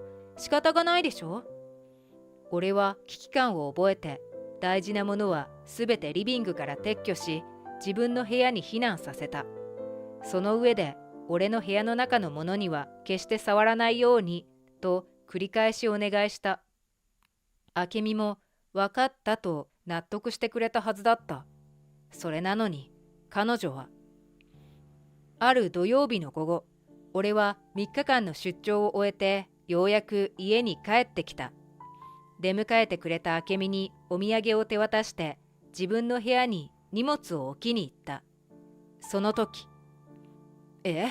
嘘だろ？ない。子供の頃から大切にしていた本が、クラシックカーのプラモデルが、家族写真が、寄せ書きが、アルバムが、俺が大切にしていたものがどこにもない。俺はリビングに慌てて戻り、明美に問いただした。明美、勝手に俺の部屋に入ったのか？いろいろなくなってないか？ああ、全部捨てたわよ。全部捨てた？だったら何か問題でもあるわけ？俺はしばし呆然とした。捨てた？勝手に？約束を破って？どうして？なんとか今から取り戻せないかいろいろと考えてみた。だけど疲れた頭の中に満ちていくのは悲しみと絶望感だけだった。俺にとっては宝物でも他人にとってはただのゴミだ。それに収集日はおとといなのだ。きっと何一つ戻っては来ないだろう。何よ、邪魔だったんだから別にいいでしょ。男なら割り切りなさいよね。俺の部屋のものを勝手に触らない。そう約束したはずだ。したかしら、そんな約束。いつまでも古いものにこだわるなんてバカみたい。その瞬間、湧き上がった怒りは急速にしぼんでいった。この女に何を期待しても無駄だ。自分でも驚くほど自然にそう思った。古いものを捨てられたくらいでいつまでもうじうじしないでよね。じゃあ俺はお前を捨てる。悪く思うなよ。ちょっとフミヤ？気がついた時には、俺は荷物を持って家を出ていた。湧き上がる怒りを抑えつけていないと、往来で怒鳴り散らしてしまいそうだった。最近のネットカフェはサービスが充実していると聞いていたけれど、あれは本当だ。シャワーを浴びることだってできたし、コーヒーは飲み放題で漫画も読み放題だった。俺が個室でうとうとしているとスマホが震えた。発信してきたのはギフだった。ギフからの電話は結婚してから初めてのことだった。はい、もしもし、フミヤです。おい、こら、お前、うちの明美に何をしたんだ。泣いてるじゃないか。のっけから喧嘩越しのギフに俺はびっくりしてしまった。聞けば、明美が泣きながら義実家に戻ってきたらしい。何を聞いてもはっきりと話さないので、要領を得ないという。どうせお前が浮気したんだろうが、それを責められて逆ギレしたんだ。違うか？違います。俺の違いますは届かなかった。聞こえたけれど無視されたのかもしれない。義父はものすごい勢いで俺のことを罵り、反論する隙を与えてくれなかった。明日そっちに行きますと伝えるまでにどれほどの暴言を吐かれただろう。通話を終えた後もしばらく耳がキンキンしていたほどだ。翌日の決戦を前に俺は自分の気持ちを整理した。正直明美への気持ちはすっかり冷めきっている。今さら明美に何をどう言い訳されても許せるとは思えない。俺の父さんと母さんは俺が10歳の頃に交通事故で他界した。それ以来俺はずっと父方の祖父母の家で育てられた。両親が残してくれたお金もあり、祖父母の愛情もあって、俺は子供時代を豊かに過ごせた。隣の家の火事に巻き込まれて祖父母の家が全焼してしまうまでは。俺はその日、両親との思い出のほとんどをなくした。残ったのは俺が小学校に上がる時に校門の前で撮った写真だけ。笑顔の父さんと母さんが写ったたった一枚の家族写真。そんな写真を、大切な両親の形見を明美は勝手に。思えば思うほど怒りが湧いてきて、俺はちっとも眠れなかった。離婚しよう。もうあんな女とは一緒にいられない。心の底からそう思った。翌日、久しぶりに訪ねた俺を義父は強く睨んできた。上がれと一言。リビングのソファーに深く腰を下ろして不機嫌な様子を隠しもしなかった。なんで黙ってる？何か言うことはないのか？明美はどこですか？話をさせてほしいんですが。お前とは話したくないと言ってるんだよ。何があったのかさっさと言え。頭に血が上るとこうまで話を聞かない人だとは思わなかった。俺は義父の神経を逆なでしないようできるだけゆっくりと話をした。まず俺は浮気などしていない。明美と口論になり同じ部屋にいるのが耐えられなくなって俺の方から家を出た。昨夜電話をもらった時はネットカフェにいた。まずは明美と話をさせてほしい。怒りを持続するのは案外難しいものだ。義父は次第に落ち着きを取り戻していった。彼が一言かけると奥から義母に付き添われて明美がやってきた。明美はうつむいたまま俺とは目を合わせようとしない。だが義母は違った。俺が挨拶しても無視してすごい目つきで睨むばかりだった。明美、お父さんとお母さんには何をどう説明したんだ？話してくれないか？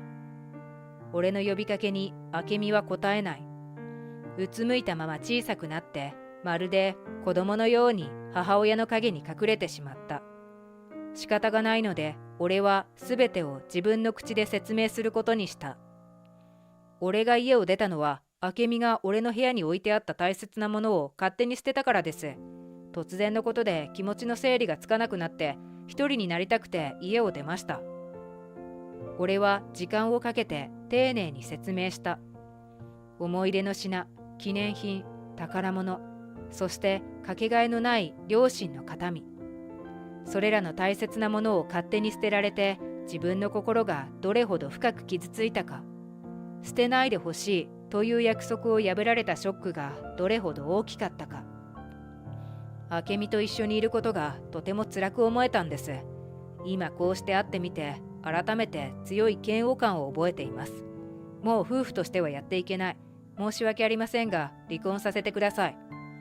そんな、嫌よ。離婚なんて嫌。突然、明美が叫び出した。髪を振り乱し、腫れた目を血走らせて、反響乱といった様子だった。ごめんなさい。もう二度としないから。謝るから許して。捨てないで。明美、お前、どうして文也くんの大切なものを勝手に捨てたりしたんだ。私、文也には私だけの文也でいてほしくて。留守の間に部屋を覗いたら、私の知らない写真や品物がたくさんあったから、イライラして。そんな理由で付き合う前の思い出は誰にでもあって当然じゃないか。だって私には関係なかったし、私だけの文也でいてほしくて。もしかして子供が欲しくないって言ってたのもそういう理由からなのか。俺と二人だけでいたかったから、だからせっかく授かった赤ちゃんも勝手に下ろしたっていうのか。それどういうこと？義母が目を見開いた。何も聞かされていなかったのだろうか。明美、子供ができないのは文也くんがどうしても欲しくないと言うからだって、そう言ってたじゃないの。あれは嘘だったの？あなた勝手に下ろしたの？間違いなく勝手に下ろしていましたよ。同意書に勝手に俺の署名と捺印までして。なんてことを。だってと明美は泣きわめき始めた。追い詰められるといつもこれだ。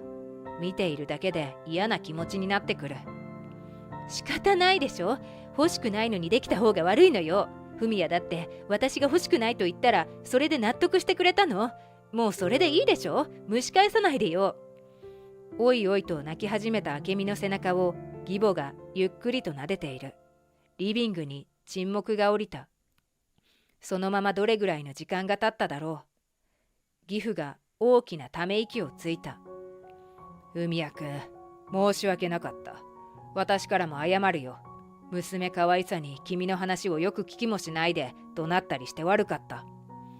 いえ、分かっていただけたなら。どうだろう。娘もこうして反省している。離婚の話はなかったことにして、もう一度やり直してもらえないかな。考えてみれば、物を捨てたくらいでせっかくの夫婦関係をダメにするなんてバカバカしいじゃないか。静まりかけていた気持ちが義父のその一言を聞いてまた荒れ始めた。物を捨てたくらいでとはなんだ。この家族の価値観はどうなっているんだ。あなたは自分の親の形見を邪魔だからなんて理由で勝手に捨てられてもさらりと受け流せるんですか？あなたが大事にしているものを今から俺が全て捨てても平然としていられるんですか？だったら今すぐ大事なものをここに持ってきてくださいよ。いや、それは違うんだ、文也くん。私は、明美は俺の大切な思い出を踏みにじったんです。二つとない思い出の品を勝手に捨てたんです。物を捨てたくらいでとはなんだ。もうこれ以上あんたたちと縁なんか結んでいたくない。離婚する意思は変わりませんからね。唖然呆然の義父と義母、明美は突っ伏して泣き始めた。俺はそんな義実家の面々をそのままに黙って帰路に着いた。明美も義両親もその日はそれ以上俺に連絡してくることはなかった。もう二度と明美と義両親には会いたくない。金輪際顔も見たくないし話もしたくない。そんな強い思いから俺は弁護士を立てて離婚の調停を進めた。こちらが下手に出ると向こうはつけ上がるばかりだ。どこまでも厳しくいくつもりだった。案の定調停は難航した。どうしても明美側が離婚に同意してくれない。けれど有能な弁護士の先生は大事なものを失った俺の悲しみに深く同調してくれた。悪縁を断ち切りたいという俺の思いに応えて粘り強く交渉してくれた。おかげで俺はとうとう明美と正式に離婚することができた。俺がめでたく独身に戻ったのは義実家でのやりとりから半年後のことだった。その後、俺は引っ越しをして心機一転、新しい住まいで新生活をスタートさせた。明美は俺の職場のことも知っているから離婚後も干渉は激しかった。会社に乗り込んでこられて迷惑したこともある。仕事帰りに待ち伏せをされて嫌な思いをしたことも数知れない。結局俺はまた弁護士さんの力を借りて裁判所から接近禁止命令を出してもらった。俺からの強烈な拒絶をようやく理解してくれたようで、それ以来明美の姿は見ていない。会社の同僚は離婚の理由や明美の粘着のひどさを知って俺に大いに同情してくれた。次こそは素敵な奥さんを見つけろよと合コンやマチコンにも誘ってくれた仲間もいる。俺は今度そんな仲間たちと一緒にマチコンに参加してみるつもりでいる。最初の結婚では散々な目に遭ってしまったけれど、俺は家族を持つことを諦めたくない。両親を思わぬ形で失ってしまったから、どうしても自分の家族が欲しいんだ。つまらない執着かもしれないが、これが俺の本心だ。失ったものはもう戻らない。これからは前だけを見て進んでいく。いつか素敵なパートナーと出会い、子供を産んでもらいたい。そして家族揃って両親のお墓参りをして、元気にやっているよと伝える。それが俺の将来の目標だ。おい島田、さてはお前出張に行ったふりして出張費を盗もうとしてるだろう。上司の小林課長はそう言って俺のことを睨みつけた。まさかそんな、俺はちゃんと取引先を回って仕事をしました。慌てて事実を説明したけれど、上司は俺の言葉になど聞く耳を持たず追及してくる。そのうちに部長まで近くにやってきて、なに、出張費を盗むだと？けしからん。課長と一緒になって怒り始めた。絶体絶命のピンチだ。どうしてこんなことに。そもそも問題になっている出張は、もともと課長が行く予定だったものを無理やり俺に言いつけたものだ。それなのに出張から帰ってみると、出張自体がなかったことにされたばかりか、俺は無断欠勤扱い。挙句の果てに出張費泥棒にされかけていた。課長にはめられたんだ。俺の名前は島田浩太、31歳のサラリーマンだ。独身で今の会社に入社して7年目になる。仕事は順調で同僚との関係も悪くなく、今まで特に不満はなかった。ところが今年の春から新しくやってきた課長のせいで困ったことになっている。その人は小林課長といい、42歳の男性だ。この人は仕事ができないと会社の中でも有名で、いろいろな部署をたらい回しになり、ついにうちの課に配属されたという噂だった。仕事ができないという噂は本当で、課長、八島社との打ち合わせのメールに返信してないって本当ですか？今先方からお怒りの電話が来ているんですが。いきなりかかってきた取引先からの苦情の電話。慌てて俺が課長に尋ねると、八島社のメール？ああ、そういえばそんなメールあったかな。でも忙しくて読んでねえわ。悪い悪い。お前代わりに謝っといて。全く反省していない様子の課長。俺が何か言いたそうな顔をしていると、なんだその顔は。そもそもお前が確認しないのも悪いんだぞ。お前は俺の部下なんだから、俺がミスしないように先回りするのが仕事だろう。なんて開き直る始末。なんでこんな人が課長をやっているんだろうと不思議で仕方がない。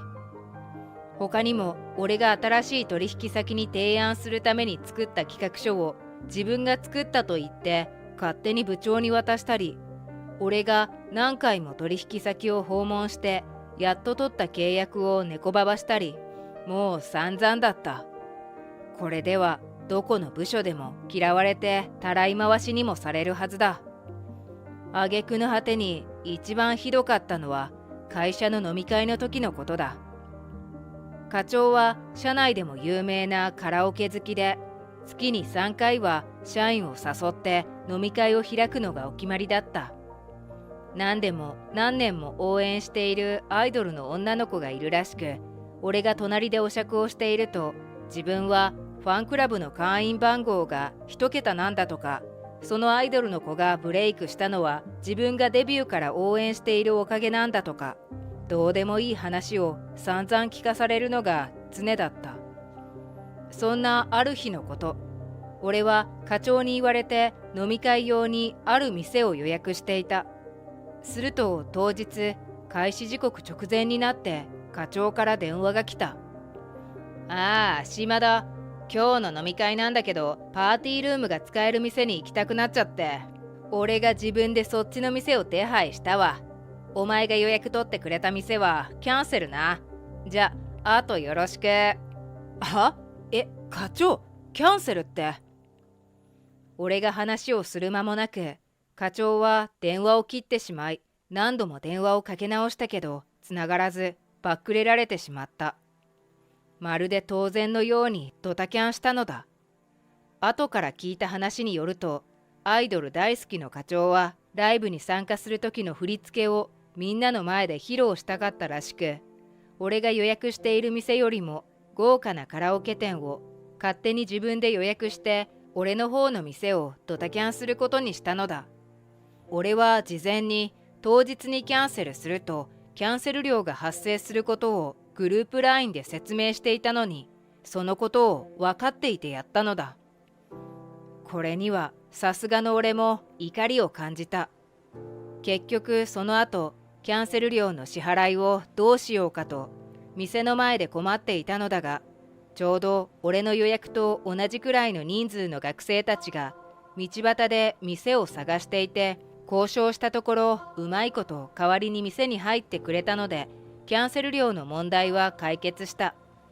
だけどこんなラッキーなことはめったにあるわけがない。このまま小林課長に振り回されていたらいつかとんでもない目に遭いそうで、俺は仕事中暗い気持ちになることがだんだんと増えていた。そんなある日のこと。おい島田、お前来週の月曜から3泊の出張な。小林課長はいきなりこう言った。古くから付き合いがある取引先数社に挨拶回りと次回の契約の話の説明をする仕事で、部長の命令だという。でも課長、その日には今進めている案件の重要な会議があって無理です。他の人ではダメですか？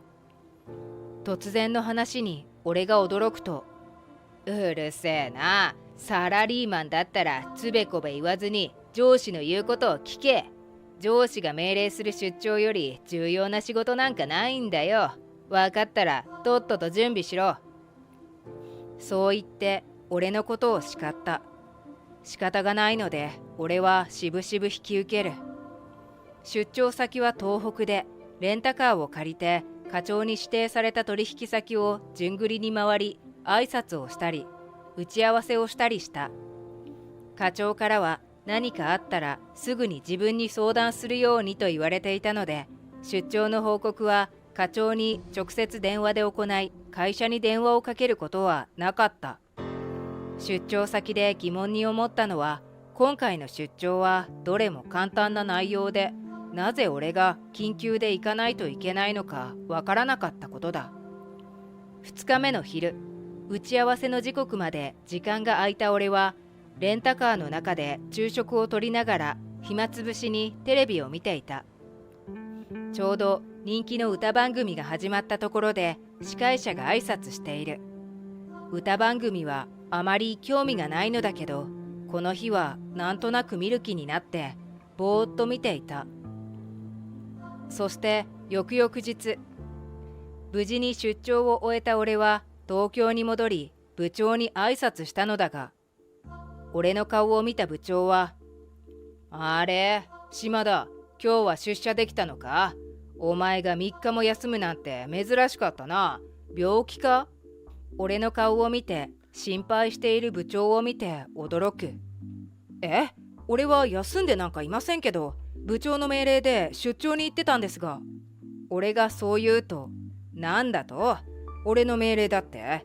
いいよ、お前の出張なんか知らんぞ。きょとんとしている部長に、俺は、そんな、小林課長に部長の命令だと言われたんですが、ここに領収書も。俺が領収書を見せると、領収書だと？お前の？何言ってんだ。俺はお前に出張なんか命じてない。俺の方を見ている部長の顔が疑うような顔つきになっている。するとどこから現れたのか、小林課長が割り込んできて、ああ、島田、お前3日間も欠勤して会社に迷惑をかけるとは恥ずかしいやつめ。なんだこれは、出張中の領収書？さてはお前、ただの欠勤を出張に行っていたことにしてお金をもらおうと考えていたんだろう。とんでもないことを言い出した。そんなことあるわけないでしょ。誤解です。あなたの命令で俺は出張に行っていたんですよ。だけど課長は、はあ？俺はお前に出張なんか命令していないね。勝手にどこをほっつき歩いていたのか知らんが、無断欠勤した挙句に出張費を盗み取ろうとするなんて信じられんやつだ。ベラベラと嘘をしゃべりまくる課長。まるで犯人扱いだ。そして俺が計画的に無断欠勤したかのように話を仕立ててしまった。そんな話を続けているうちに部長はイライラしてきたのか、もうよろしい。嘘をつくのは最低な人間がやることだぞ。誰だって事情があって会社を休むことはある。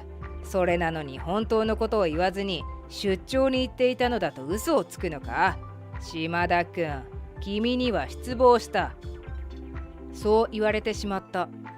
社内を見渡すと、俺と部長の騒動に同僚のみんなも目を丸くしている。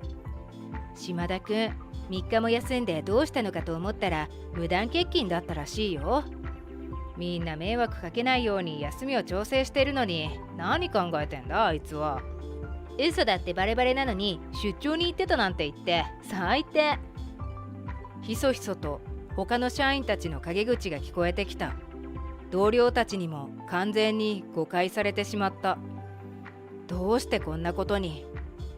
俺がふと顔を上げると、そこには俺の顔を見ながらニヤニヤと笑っている小林課長の顔があった。その顔を見た時に俺は思った。はめられたのだ。後から調べてみると、俺が出張に行っていた日に課長も出張に行っていることになっていた。課長は一体どこで何をしていたんだろう。その日からというもの、社内のみんなの俺に対する態度は変わってしまった。みんな俺のことを白い目で見て、何か頼もうとしてもそそくさと逃げられたり、勝手に休めるやつはいいよななんて通りすがりに嫌味を言われたりした。それに引き換え、小林課長は相変わらず俺のことをこき使って仕事のミスを押し付けたり、成果を猫ばばしたりするのだ。その行為は俺が社内で孤立しているのをいいことにだんだんとエスカレートしていく。もうあの課長を許しちゃおけない。俺は復讐に燃え、機会を伺っていた。だけどただ相手にやり返しただけではつまらない。部長や同僚たちにも課長の本性を暴いてやらなければ。そう思っていると、ある日チャンスが訪れた。その日は部長や同僚たちも集まって次期の経営計画に関する会議をする予定だった。資料作成は俺が担当している。社内でも一番大きい会議室に社員を集めてパワーポイントをスライドで説明する予定だ。これはまたとないチャンス。俺は与えられた機会を存分に活用することにした。予定の時刻になり、それでは会議を始めたいのですが、最初に皆さんに見ていただきたいものがあります。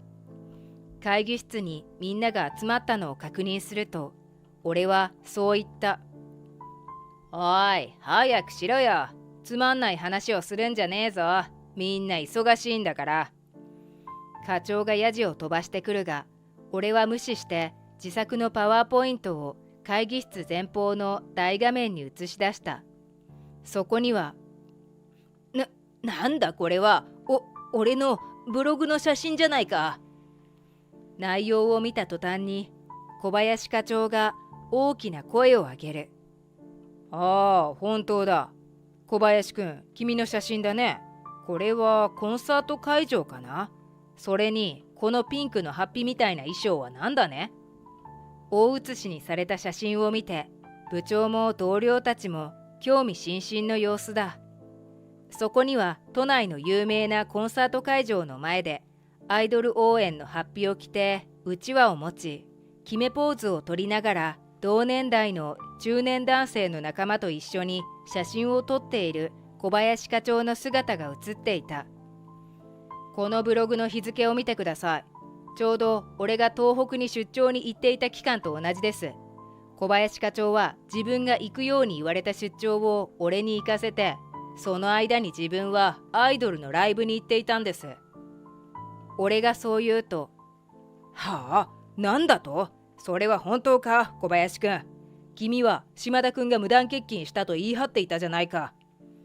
部長が怒ると、小林課長はとても慌てて、嫌だな部長、私の言ったことの方が本当です。そもそも今写っているブログの写真は何年も前のライブのものなんです。日付なんて後から誰でも修正できるから当てになりませんよ。こんな策略に引っかからないでください。そう言い訳をする。おい島田、適当なことを言うな。俺がライブに行っていたなんて証拠はないだろう。課長がそう怒鳴るのを聞いて、証拠ならありますよ。今見せますね。俺は待ってましたとばかりにそう言ってスライド上にある動画を映し出した。何をする気だ。不安そうに見ている課長をよそに動画は進み始める。それはある歌番組で司会者がお辞儀をすると出演歌手を紹介し始めた。10月丸日火曜日、お昼の歌オケの時間が始まりました。本日もたくさんの歌手の皆さんに生放送でご出演いただきます。ゲストはアイドル歌手の水島みなみさん。映像が流れると同時に課長は絶句している。すかさず俺は、これは俺が出張に行っていた火曜日の昼間に生放送されていた番組です。そしてこの歌手が歌う時をよく見てください。テレビの画面が観客席を映し出すと、会場の前列にピンク色のハッピを着てアイドルうちわを持ち、鉢巻きを締めたおじさんの集団が並んでいる。その中の一人の顔を見て、ああ、小林、これは君じゃないかね。部長が騒ぎ出す。同僚たちからも、あ、本当だ、小林課長がアイドルの応援をしてる。などと次々に声が上がる。いや、これはすっかり困った様子の課長。そこに部長が、おい小林、お前は出張に行ったと言って何をしているんだ。お前の説明だと、お前が出張に行っている間に島田くんが無断欠勤したとなっていたが、本当は島田くんに出張に行かせて自分が遊びほうけていたのではないのかね。部長の怒り声を聞いた小林課長は恐怖に震えながら、すみません、どうしても行きたいライブだったので出張には行きたくなかったんです。有給も他のコンサートで使い切って誰も代わってくれないだろうからどうしようもなくなってと、土下座でもしそうな勢いで謝り始めた。俺が小林課長がアイドルのライブに行っていたことに気づいたのは実は出張中だった。打ち合わせまでの暇つぶしに歌番組を見ていた俺は、ちらっと映ったアイドル歌手の追っかけ軍団の中に小林課長の姿を見つけたのだ。その後、そのアイドルのファンサイトやツイッターを探してみると、案の定オタク活動に勤しむ小林課長の写真がたくさん出てきた。また最近はどこのテレビ局も見逃した番組を後から見れる仕組みになっているので、その歌番組を再視聴して人違いでないことも確認。今日みんなの前で流した動画の準備まで完璧にこなすことができたのだ。その後、小林課長は今回の件で会社に居づらくなり、すぐに退職してしまった。風の噂では今はニート同然で仕事もせずに貧乏暮らしをしているらしい。再就職を諦めたというよりは、彼がファンだったアイドルの水島みなみちゃんが敵婚で電撃結婚をしてアイドルを引退してしまったので、そのショックで仕事を探すどころではなくなったということだ。まったく40過ぎのいいおじさんがアイドルに夢を見すぎて人生破滅だなんて恥ずかしい話だなと思ってしまった。島田くん、すまない。よく確かめもせず小林の話を鵜呑みにして真実を教えてくれてありがとう。私もごめんなさい、島田さん。陰口言って悪かった。反省してるよ。ごめん。その後、部長や同僚たちから次々と出張の件で誤解をしていたことを謝罪された。俺は全然気にしていなかったけれど、職場がまた以前のようにいい雰囲気に戻って嬉しい。もうあんな出張はこりごりだけど、これからもこの仕事を一生。もしもし、富田さん、何してるんですか？新入社員の歓迎会、スタート10分前ですけど、社長も新入社員も誰も来てないんです。何かあったんですか？君こそ何してるんだ？みんな君を待ってたんだけど来ないから、とっくに始めちゃったよ。社長も相沢くんはってちょっとイラついてるみたいだから、早く来い。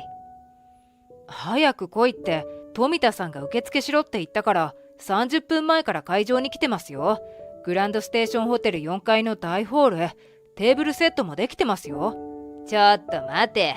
石田くんが電話変わるって言うから。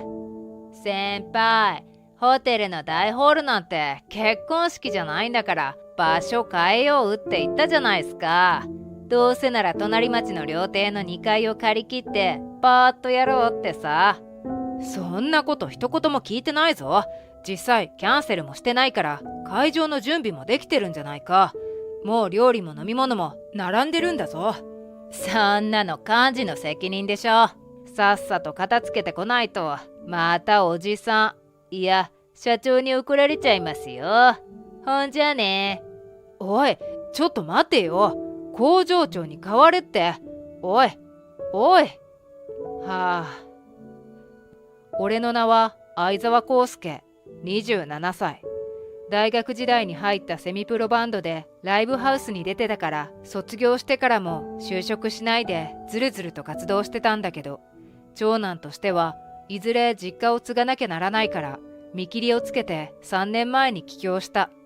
実家の部屋の照明を買いに出た商店街の電気屋で同級生の藤田に再会したから、帰郷したばかりで仕事を探さなきゃってことを喋ったら、えらく上品な感じの店主が、藤田くんの同級生だって？仕事を探してるなら車の免許は持ってるかい？はい、持ってますけど。よければうちで藤田くんと一緒に働いてみないか？ちょうど配送係が退職するって言ってるから、もし運転できるならちょうどいいと思ってね。相沢、ラッキーじゃん。うちは東通電機の子会社でさ、電子部品の組み立て工場なんだ。従業員は30人前後の小さな町工場だけど、すごく働きやすい会社だぜ。東通電機といえば、いわゆる大手とも言っていい一流企業だ。そこの子会社ならそう簡単に倒産なんてしないだろうし、工場勤務とはいえ配送ドライバーならそれほど窮屈な思いもしないで結構気楽に働けるだろうな。社長って、なるほど、このお店もしながら工場も経営なさってるんですね。そうなんだ。まあ工場の方は月末の慰労会に顔を出すくらいで、すべて工場長の富田くんに任せっきりなんだがね。そうなんですか。僕なんかでよかったらぜひお願いします。一生懸命真面目に働きます。運転も得意ってほどではないですけど、しっかり安全運転で頑張ります。それじゃあ決まりだな、相沢くん。で、いつから出社できるかな？引っ越しは完了してますし、あとは自分の部屋の照明を変えるだけですから、よろしければ明日からでも大丈夫ですけど、さすがにいきなりすぎますよね。なんの、こっちこそ助かるよ。早速富田くんに伝えておくから、工場のことは何でも藤田くんに教えてもらえばいいさ。頼んだぞ、藤田くん。こうしてめちゃラッキーなことに、帰郷してすぐ就職が決まった。大学は出たけれど、今までブラブラして両親に心配のかけ通しだったから、きっと喜んでくれるだろう。その日の夜は久しぶりの藤田と一杯やりながら、工場長や従業員たちのことや仕事のあれこれを前情報として教えてもらった。おはようございます。今日からお世話になります相沢康介と申します。いい年して実は初めての就職ですので、慣れるまではご迷惑をおかけするかと思いますが、頑張りますのでどうぞよろしくお願いいたします。こうしてざっと3年前に俺の社会人生活がスタートした。引き継ぎの菊池さんは口数は少ないけれどとても優しい感じの人で、1ヶ月ほど前に接触転倒という人身事故を起こして、もう潮時だなんて決心したという生真面目な人でもあった。電子部品の組み立てといってもごく簡単な部品は外注、いわゆる内職仕事に出していて、全部で20件ほどあり、そことの連絡、渡す部品の仕分け、回収も配送係の仕事だった。これだけで早くて半日、遅くて14時過ぎくらいまでかかる。その後本社に納品する完成品の整理と積み込み、15時前後には本社に向けて出発した。最初から俺が運転させられたのは先に語った事故のせいではなく、早く道を覚えろっていう仕事に対する菊池さんなりの責任感から出たことで、たった1週間しか見守ってやれない俺に対しての気遣いでもあった。本社まではほとんど渋滞しない幹線道路一直線だから、およそ1時間前後の道のりで、何より東通電機は大きいから迷うこともない。どうだい？最初から結構大変だったろ？いえ、内職されている皆さんもいい人ばかりだし、電子部品と聞いてたので身構えてたんですけど、そんなに複雑で難しい仕事じゃないんだなって安心しました。本社について納品を済ませた後、資材部の課長や担当社員さん方に紹介してくれて、あとは自販機とかトイレとか休憩室なんかも案内してくれたし、たまたま通りかかった顔見知りの社員さん方にも紹介してくれた。こうしてあっという間に菊池さんは去っていった。たった1週間では菊池さんのやってた仕事全部は引き継げなかったけど、1ヶ月もすれば慣れてきた。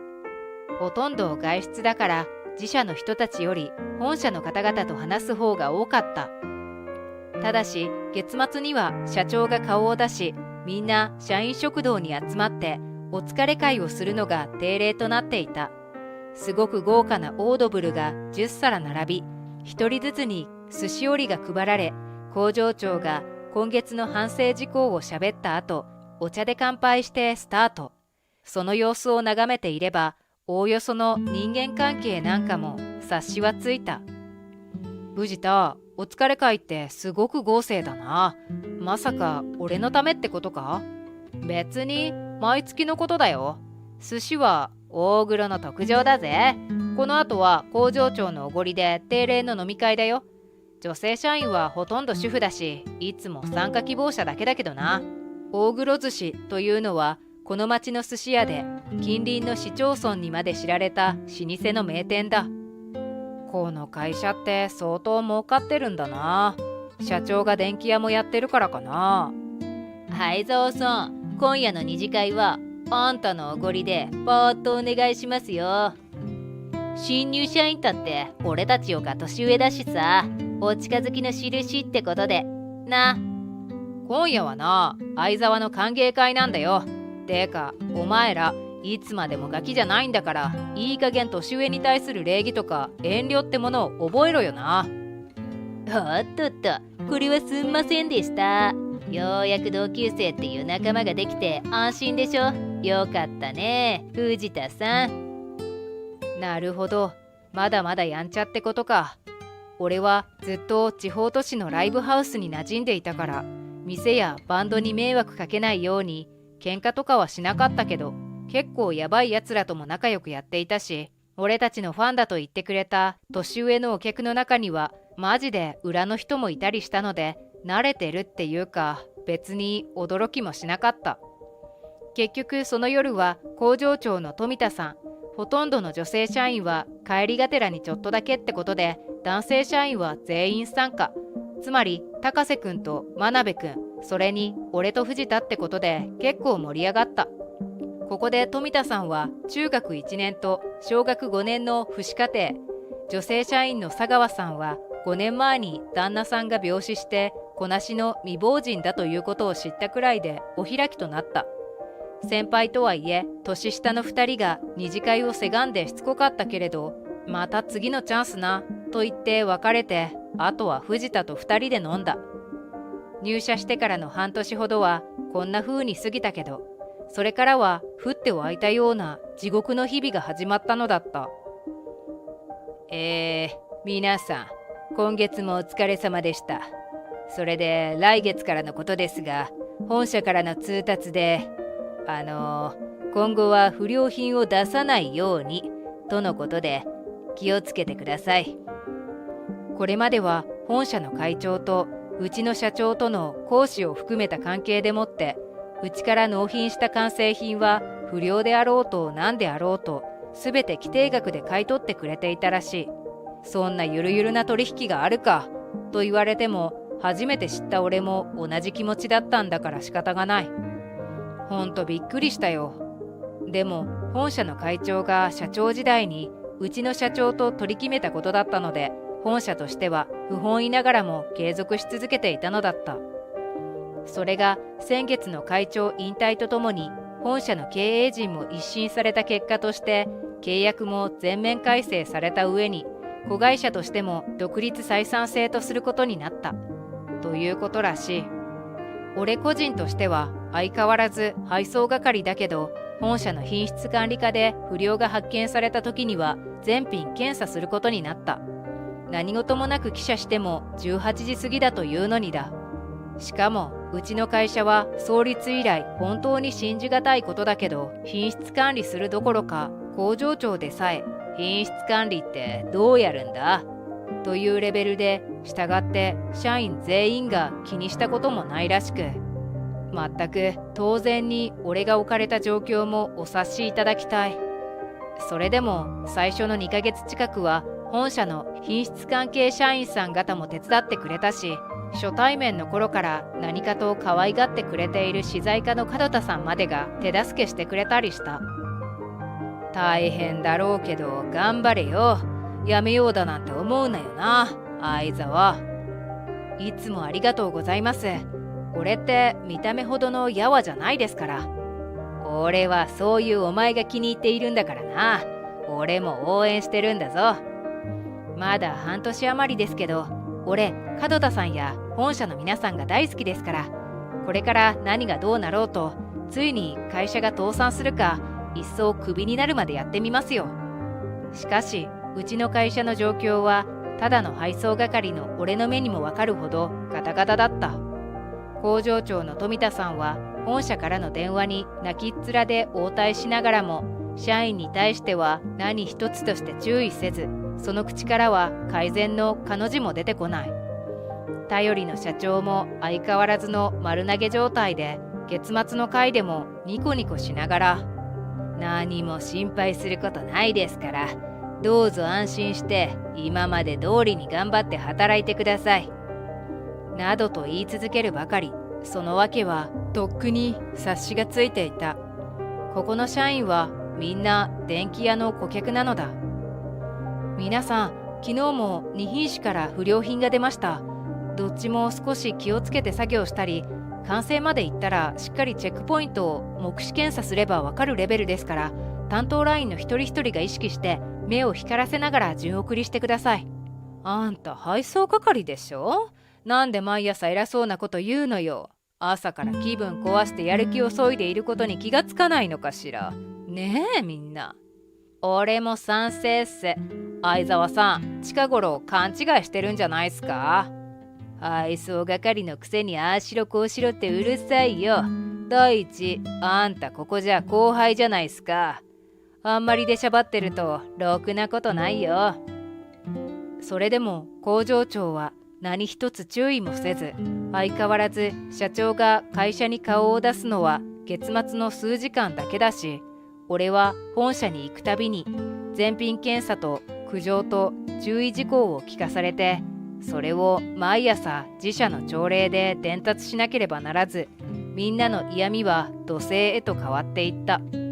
そのうち俺と佐川さんができてるなんて噂が社員食堂でささやかれるようになり、やがて俺は過去や私生活でのスキャンダルめいたことも誹謗中傷されるようになった。社内でただ一人の頼りだった藤田さえ飲みに行くこともなくなってしまった。入社して1年半が過ぎた頃、ついに本社の方からそれまでとは違った動きがあった。なんと東通電機のお偉いさん方から呼び出しがかかったのだ。ある日、宮谷課長に案内されたのは専務室だったけど、その頃の俺は専務がどのくらい偉いのかさえ知らなかったし、何度か話したことのある部長も同席していた。昨日清水社長とお会いしてね、じっくりお話しさせていただいたんだが、結局は俺を東通電機の品質会議や生産会議などに出席させること、毎日の配送ついでに東通の課長や係長や現場の人たちとのミーティングがあれば参加させることを承諾してほしいとうちの社長に頼み込み、承諾してもらったそうだ。あと、君の役職を配送係でなく改善推進とか何かそれらしい名称にしてはどうかと。これは御社の社内人事だから一応提案という形でお伝えしてきたんだよ。あとは君の残業代、これも私の要望としてご検討いただくようお願いだけはしておいたんだけどね。君自身としてはとんでもなく過重労働になるだろうけど引き受けてくれないかな。ここだけの話だが、これまでの清水社長や富田工場長の仕事に対する非常識やそれに起因する上東電機の社内状況などはしっかりと私も把握した上で弊社としての決定事項と要望なんだ。もちろん君が入社2年足らずの新人だということも知った上で弊社の現場の声に耳を傾けたなら、これをやりきれるのは君しかいないんだよ。君にとっては上東社内でものすごいストレスになることは目に見えている。もし君が引き受けてくれるなら私が全力でバックアップするとここで確約するよ。相沢くん、及ばずながら私も門田も君を知ってる現場のみんなも君の味方だ。上東電機が今のままではうちとしてもどうしようもないところまで来ているんだよ。もう上東の中では君だけが頼りなんだ。ここまで言われて断るなんて俺にはできなかった。数日後、俺は配送係から改善係という役職に変えられ、配送は兼務となった。一気に社内での風当たりはそれこそ暴風雨を通り越してずっと居座り続ける巨大台風かハリケーンみたいな状況となった。改善係さん、俺たちいつまでも笑っちゃいませんよ。おこら、ただの配送。おっと、改善さんよ、このまま調子こいてっと痛いよ。あんた佐川さんとやりすぎて死んだ旦那にたたられてんじゃないの？月末の飲み会で散々罵られた挙句、泣きっ面の工場長までがブチギレた。おい相沢、いっつも偉そうにしやがって俺を見下しやがって、何様のつもりだてめえ。表出ろ。どっちが上だかきっぱり片付けてやら。ついに出た工場長の手乱。これだけはいくら俺たちでも手に負えないぜ。初めての時は俺もビビったもんな。富田さん、暴力はいけません。暴力は警察来ますよ、警察。俺は藤田に腕を引っ張られて無理やり外に連れ出され、マジの酒乱だからどうしようもないんだと泣きながら説得され、そのまま違う店へと逃げ込んだ。俺は社長に現状報告して助けを請い続けたが、あからさまに毛嫌いされるようになり、月末のお疲れ会でも社長は工場長や従業員サイドを慰めるばかりになっていった。俺はその後の飲み会には行かなくなったが、工場はといえば本社からの注文が増え、それにつれて売り上げも伸びていった。ついに倉庫を建てまして作業場を拡張し、新たな製造ラインが増設されてからは社員を倍増するまでになったのだった。しかしその新入社員の中には社長の甥も入っていて、花から副社長気取りだった。あんたが噂の相沢さんっすね。いや、おじさんから話を聞かされるたびに会いたかったんすよね。早速ですが、新入社員の歓迎会の幹事よろしくっす。おじさんからいきなり30人って言われてさ、俺のつてで必死こいてかき集めたんすから。こうして冒頭に語った大トラブルになったのだった。おい、ちょっと待てよ。工場長に代われ。おい、石田くん。その後、俺はホテルの支配人に平謝りして、支払いも少し待ってもらえるよう頼み込んでから、工場長の携帯にかけても出なかったので、そのまま一人で飲んで帰った。翌日の朝礼では、珍しく上機嫌な工場長が昨夜の歓迎会を振り返るような話をした。一つだけ残念なのは、我が社のホープ、相沢くんが無断欠席したことだったね。完全に社長を味方につけた富田さんは、こんな嫌味もはばからなくなっていた。そうっすね。あれだけ事前に言っておいたのに、まあ仕事に必死で人の話なんか耳に入ってこないそうだから、こっちが悪いっちゃ悪いかもです。すみませんでした。その日から新入社員たちを指導しながら新設ラインを稼働させる予定だったけど、結局はダラダラするばかりで、目標の半分も達成できないまま、俺は本社へ納品に走った。車を走らせながら、あまりの悔しさと情けなさで涙が出たけど、本社では愚痴らないと最初から決めていたから、資材課と品質課での短時間ミーティングに出席した後、帰社して荷物を下ろし終えれば、いつもより少し早い9時過ぎだった。今日は睡眠時間が稼げるぞ。そう思いながら帰宅した。両親はすっかり慣れっこになっていて、もう2階で寝ている。シャワーを浴びて台所の冷蔵庫からビールと母が作り置きしてくれてるつまみを取り出して飲んで寝た。翌朝もいつも通り始業30分前には出勤し、工場内の点検などしているうちに1人2人と出勤してきたから、相変わらず明るく大きな声で挨拶したんだけど、ことに新入社員の多くは軽く頭を下げるくらいでタイムカードを押して更衣室に入っていった。相沢くん、ちょっと社長から話があるから事務室の方へ来てくれ。朝礼は私がやって作業開始するから、もう気にしなくていいんだよ。もう気にしなくていいって？なんか引っかかる言い回しだと思ったら、その通りだった。朝一番から事務室に社長がいるなんて、入社以来初めてのことだった。おはよう、相沢くん。長い間、本当にご苦労さんだったね。おはようございます。一体どういう意味でしょうか。君には単刀直入に言った方がよかったよな。明日からは出社しなくていいよ。クビってことですか？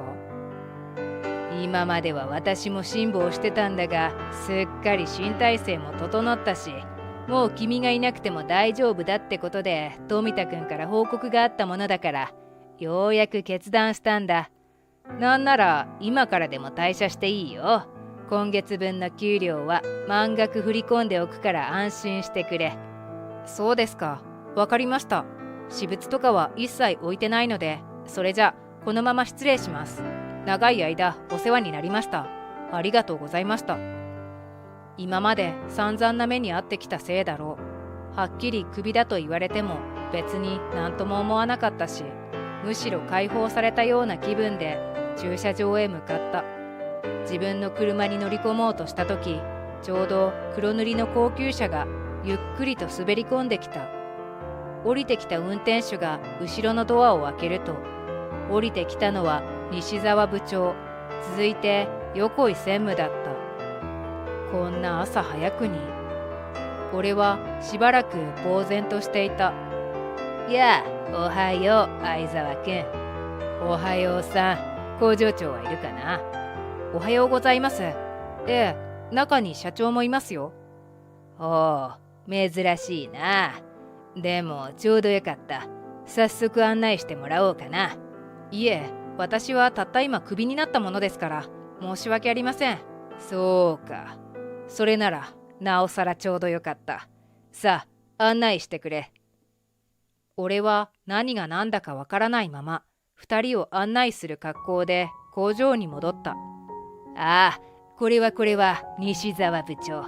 なんと横井専務までご一緒とは。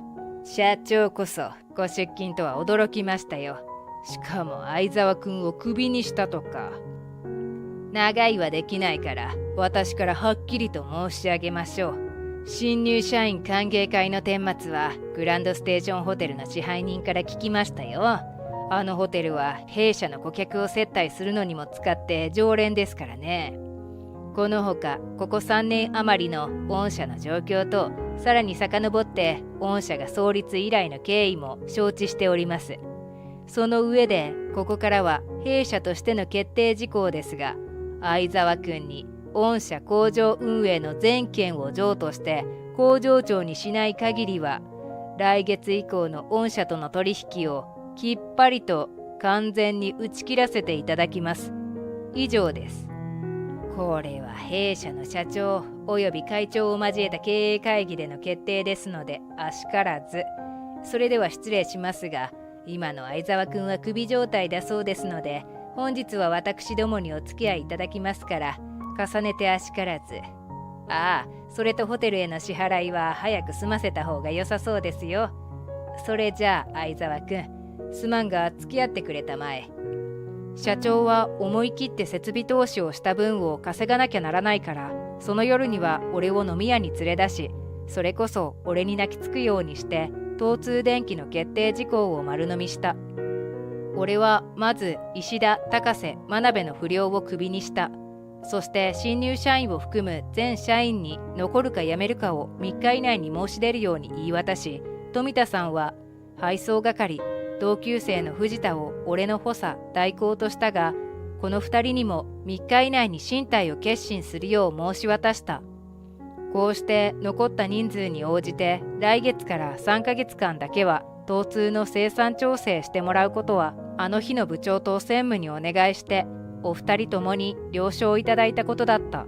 結局ボス格の野田さんを含めて古参の女性社員全員が残り、新入社員も17名が就職続行を希望し、富田さんと藤田も俺の条件を飲んで居座ったおかげで、東通に対する迷惑も最小限にとどめることができたのだった。そんなある日のこと、会社に俺を名指しする電話がかかってきた。ひょんなことからお前のことを思い出してな。そっちでもバンドやってるかい？あ、その声は荒牧さんですね。